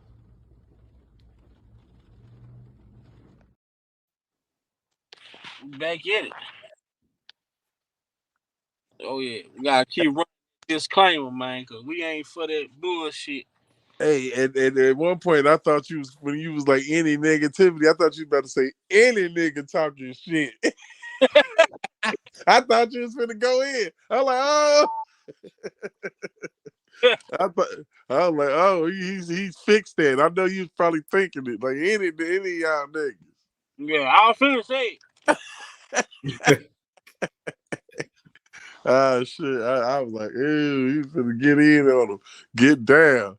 Like y'all niggas coming here with that bullshit. Y'all will be hemmed up, thrown up out of here. Get up out of here. Man, they are people that there are people in certain chats and certain areas I done went in certain threads. These people, once I engage them, they don't want to talk. They don't really want to talk to me no more in anything in regard. They don't really want to address me because it didn't got to the point now that it's not the fact that I support R. Kelly that they pissed off at. It's the fact that the shit that I have said, they can't dispute. Mm-hmm. And any kind of little nook and cranny that they try to, any type of way they try to poke a hole in anything I say, they can't do it. And then it hurts their narrative, and now they can't answer back. I will tell you straight up, man, it's so funny because people don't even understand that they mad for no reason. They mad because of half information. Mm-hmm. You know, and they didn't even get half of that. They got a little bit and they ran with it. They didn't expect for people to watch hours and hours of Surviving R. Kelly. Yeah, It ain't like real niggas. Soon they heard the first allegation, they got up and ran and told somebody. They ain't even hear the rest of the shit. Right. You know what I'm saying? You didn't hear the dumb shit or see the dumb shit that they was doing. Niggas be like, man, you heard old boy got shot? And then they take off and go tell somebody when the motherfucker finish shit. Oh, they say John boy, they ain't hear that part who shot him. You heard old boy got shot, they gonna go tell somebody else. Uh-huh. I don't know. Well, the nigga that was telling you who got shot was finna tell you. But you fucking so quick to go run with shit. I mean, it's a sad scene, man, that we living in, you know, and it's just like, damn, you know, we got one of our best, our best R&B singer of all times locked up in fucking jail. Derek, do you have any idea how many people in Chicago did not know about the altercation that happened in Lafayette, Louisiana? Which is the real reason that R.Kelly went back to Chicago, not to marry Aaliyah. And they were like, what are you talking about? I'm like, y'all dead in Chicago. Y'all don't even know this shit. Man, yeah, you gotta send me the link to that article so I can screenshot that article. And people ain't aware of the fact that he actually sued Tiffany Hawkins. Mm-hmm. She got you know what? Beatrice Smith. If you Google that article now, here's what you're gonna find. You're gonna find one that says that he got in a brawl in 1996 in Lafayette, which was bullshit. Because if he would have gotten a brawl in 1996, that would have been during his Top Secret tour when he was promoting his third album, in which there was a concert that I attended on my birthday. That tour didn't stop. His 12 place tour stopped, but the Top Secret did not. So MTV basically printed a lie based on that. Right. And then motherfuckers run around here doing this old weird. For all you know what you get with me. Bro, you happy about giving people Nigga, that you know how much motherfucking money they gave me for that? How much? $200.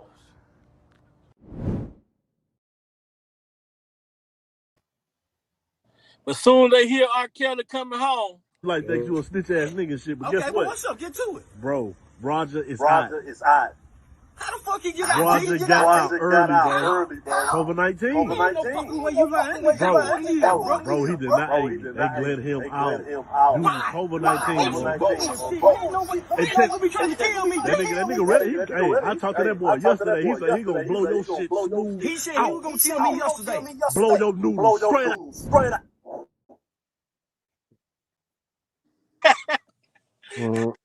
Yeah, that's crazy. But look, hey, when you go and look at that whole little clip, though, when he told you he gonna blow my noodles out yesterday. He said, yeah. He said, man, I'm gonna need you to record him saying that, and I'm gonna take it to the people, to the police. He said, boy, you a snitch ass nigga. He said, man, don't worry about this. He said, you just stay out the way, because when we come back, we coming. He said, who is we? He said, Navy SEAL.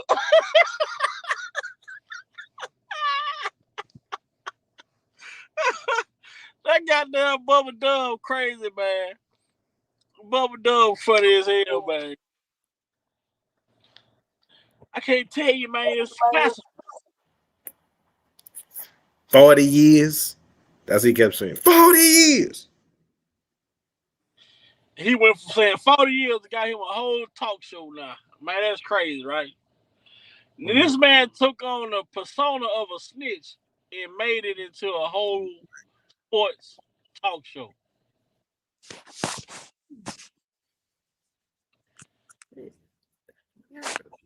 Life crazy.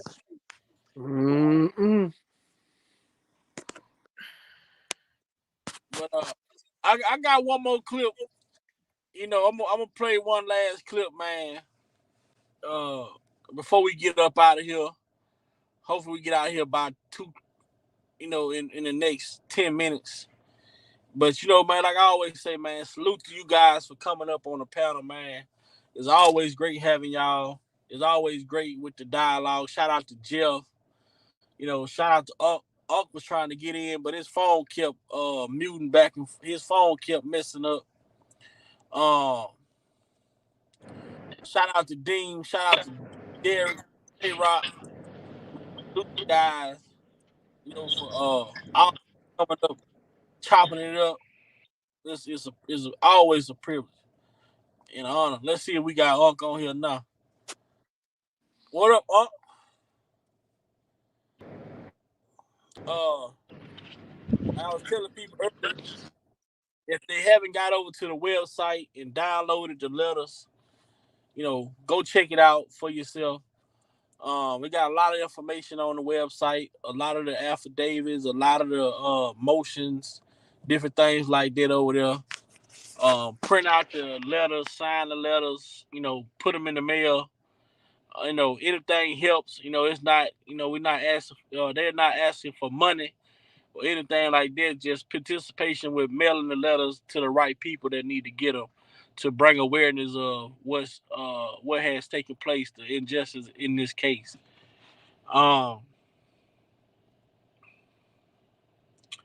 We got to continue to fight. We got to continue to move forward. Like I said, when we got started and finally got this thing rolling, man, we rolling forward.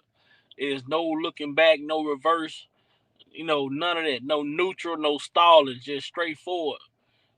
Pushing the narrative, even if it sounds repetitive, we keep pushing the narrative. This BOP officer, along with Tasha K, who's and R.Kelly knew his single, BOP Officer A featuring Tasha K.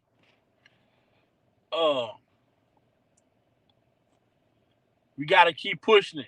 We gotta keep pushing it. We gotta keep pushing it. Eventually, it's gonna catch, and when it catch, we gonna be able to sit back and watch the results play itself out. This judge that presided over this New York trial had the authority to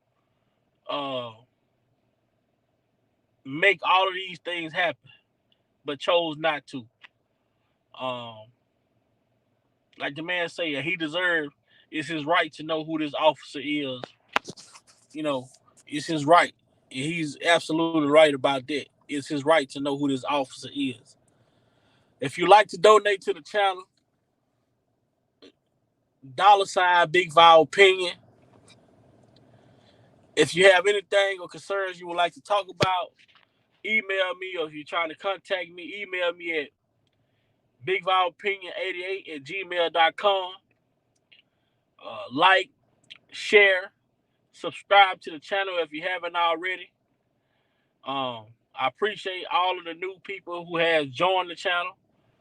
It's greatly appreciated on my end, and I'm gonna keep doing the best I can and continue to push the narrative. This BOP officer and Tasha K, who colluded and got this man's emails and personal conversations with his attorney, and shared them with government star witnesses and government informants as well. We're not stopping until we get some results.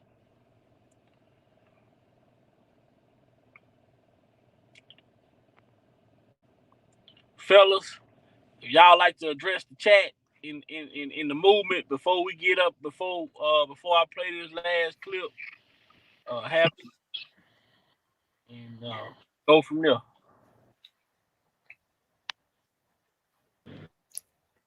Now do your thing, bro. All right.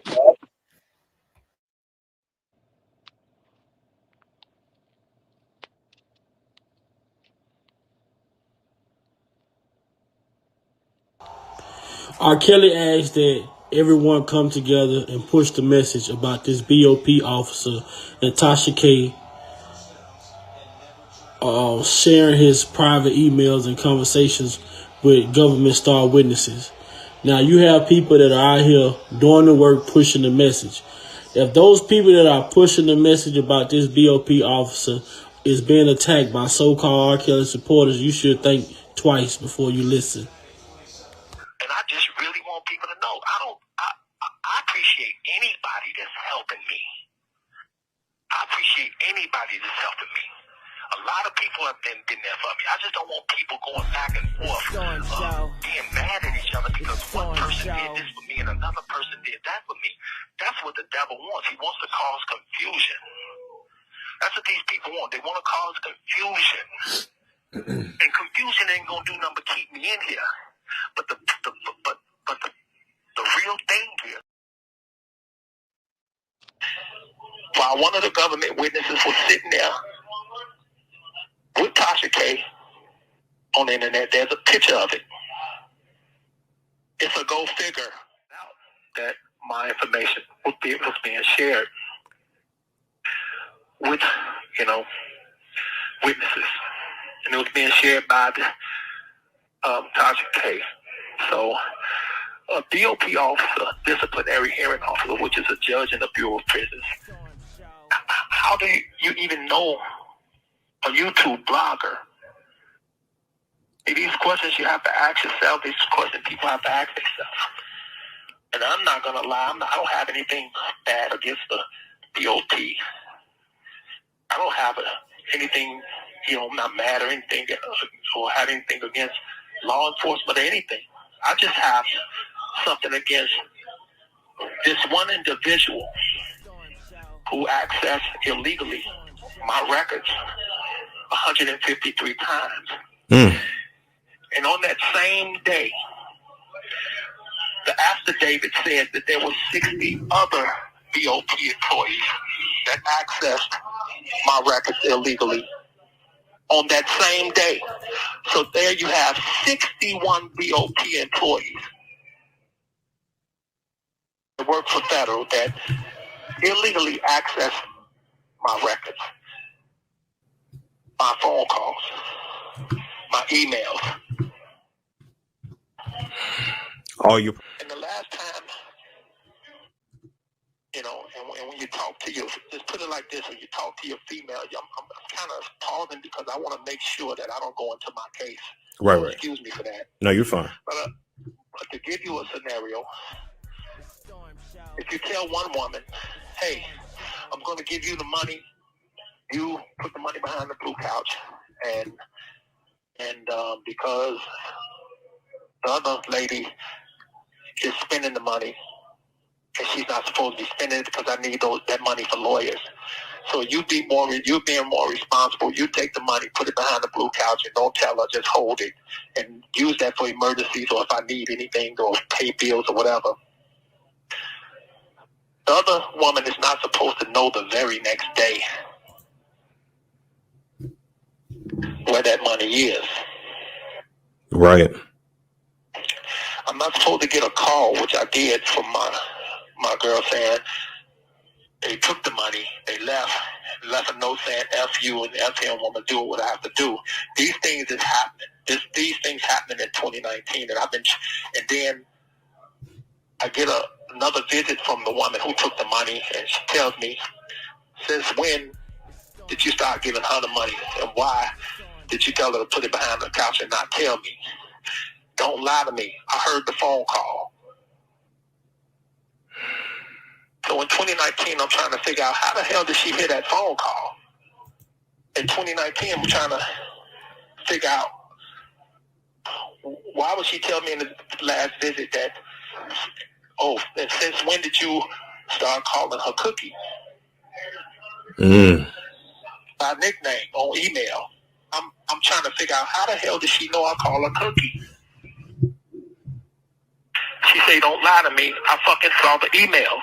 Excuse my language. I saw the fucking emails. That's what she said. And why would you tell your lawyer that you're not leaving her for me? Well, I did actually have that conversation with my lawyer. And now I'm trying to figure out how the hell she hear this. She say, I don't give a fuck. I know your voice. You cannot fucking lie to me. I know your voice. Well, I wasn't debating whether she knew my voice or not. I was in my mind trying to figure out, in 2019, how did she know? Yeah. Well, in 2019, a BOP disciplinary hearing officer was illegally accessing my phone call. R.Kelly asked that the clip cut out, man. But yeah, man, we have to keep pushing this information. We have to get these letters. We have to get these letters out, to the right people. We have to talk about this shit to everybody. You know what I'm saying? People can believe what they want to believe, but guess what? We got proof. You go to the website. The affidavit is on the website from the search warrant. Show them. You know what I'm saying? People who don't believe, show them. Like, look, here go a search warrant right here that shows what a BOP officer took this man confidential emails and phone calls and shared them with the star witness, in this case. Since he's so guilty, why did they have to break all these laws?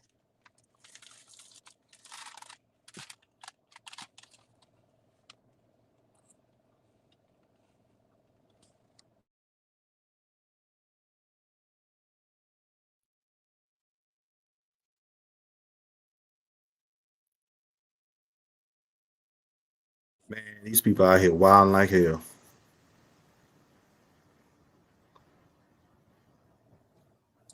This right here, anything to go Hollywood. Oh, damn. Wow. Tim Savage got his endorsement deal, but Vibe too. Yeah, I'll tell you what, Vi. Once you get off that live and you pull up that text I sent you, you're gonna fall out. I'm fit too. Yeah. Oh, one other thing. I saw Dana in the chat. Shout out Dana. Dana said that the Top Secret tour stopped and the 12 play tour didn't stop. Now I do know that 12 play tour was on pause because of that fight in Lafayette. Now it might have been. Now it might have been an event. Now you said 12 play not stop, but the You Remind Me tour did. Right. And that was the tour I went to because that was the Top Secret tour in '96, which I went to, and the 12 play tour had to have stopped or had to have paused because that's when that whole altercation in Lafayette happened. Unless there was a day that they may have rescheduled, because I know they rescheduled a concert in Lafayette. It was paused, but it didn't stop completely. Right, because he came right back, right? Yeah, he came right back. Matter of fact, there was a footage showing him come home. Coming back to Lafayette, showing him going to court, and that was on KLFY TV 10 in Lafayette. That had the footage of him going to court, and I was looking for that footage on YouTube, and I believe somebody moved it. They removed it. Matter of fact, I got a homegirl that worked at a TV station back home, and I asked her about it. I asked her, is there any way I could obtain it? She said, well, she told me that it's probably so old and it's been archived that the only way you could probably get it would be through a court order. And we're talking about back around 94, so we're talking about damn near 30 years ago now. Right. So, we know where the truth lies, you know what I'm saying? And we know where the truth gonna ride. We're gonna keep pushing the message. We're gonna keep getting the information out there. Like they say, surviving R.Kelly went off, then now the R.Kelly comeback has started. We got R.Kelly truth. We got the truth. We got the truth. We got everything but team truth. Right. Right. You know what I'm saying? So I hope everybody have a great night tonight. Man, it was great. Great seeing everybody in the chat. Shout out to one of the best chats on YouTube. And shout out to my brothers, man, my unks, man, for coming and always holding it down with me. I held it down in the beginning. I gave it to them raw. You know what I'm saying? No cut. Then I brought my family in. Let everybody eat. Yeah. Shout out to you, Vi, once again. Shout out to Dean. Shout out to Derek, aka Provoked Thoughts. Shout out to Jeff. Shout out to everybody in the chat. Always a pleasure to see all you guys up in here. Much love to every single last one of y'all. And I'm gonna go and between lives, don't think I'm not doing any. I'm not doing any digging at all because I'm still digging. I'm still looking for more info. Anything else I can put. And I can tell you this: I'm trying to find that Vibe magazine with that had the R.Kelly and Leah marriage in it because I think I got it. I just haven't found it yet. I might have left it back home, but I'm gonna look up here and see if I got it because I know because I had it. If I find it, I'll be able to go through every nook and cranny on that article, and we'll really be able to go in depth with that shit.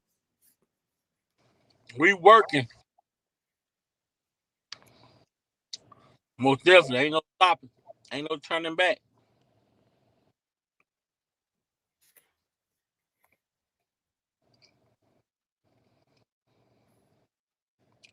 Yeah, salute to everybody, and y'all have a good night. Good night, bro. All right, J Rock. Good night. Yo, Bob. I love you, bro. Good night. Good night, bro. Love you. All right, bet.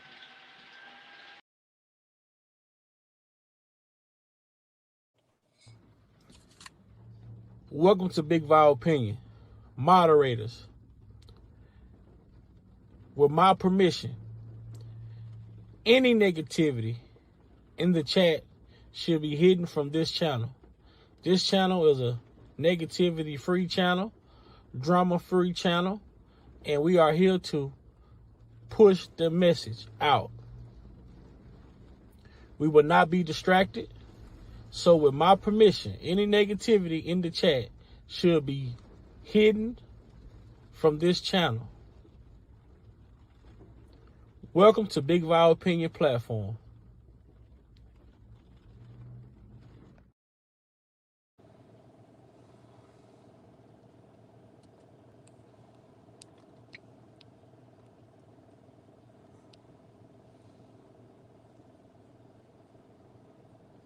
He wasn't Well, even 18. you know what? And see, this is my thing because I'm watching everything that's going on, and don't none of y'all seem happy that like Kels is locked up. Like it's still Like, it's it's fighting. this what you gotta understand. With me, I'm still dealing with my daughter, my child, who's fucked up, and this is why motherfuckers like this old smart dummy over there, and that side chick, none of them can ever understand because they rock that shit all day long. Keep saying ass this, that, this. Y'all keeping that shit going because if they didn't speak about it, it wouldn't be keep going. But they speak about it because you need channels, you need growth now, this and that, and that's fine. But don't get mad when I speak on something and it's about my life. Because y'all invading my space and making my life into a different type of lifestyle. Because now I gotta watch the internet again, see what this shit is, watch my family. Because how this shit going with this motion, guess what? Adriel could be pulled back in on some shit because of life. Wait, I wait, wait, read wait, I wait, wait, read wait, real wait. Why well. you say that? Why I you say? read real well because of the motions. Did you read the motion? Read the motions. Okay, How she okay. worded it. I see what you're saying. So they okay, 'cause Exactly. they might call her in and be like, "Did you get Exactly. the Now woo why?" we need to exactly. Now Yeah, we need to hear run it this back. part and that part again. Yeah, Yes. So I got. now when she thinking she moving her life on, this dummy done dragged her in there because he want to be on his YouTube talking about, Got you. oh yeah, I got this, and we seen that, and you seen his father there, his mother there, this and that. Man, we was visiting. My wife never stayed at that fucking house. My son never stayed at his house. What the fuck is he talking about? But you know they Like might this shit goofy. because they Huh? saying they might pull you too because she ain't say your Man, listen, I name. But promise you. Listen to me. Shit, I promise you they ain't gonna call me. Listen to me. I promise you. He wasn't well, even 18. you know what? And see, this is my thing because I'm watching everything that's going on, and don't none of y'all seem happy that.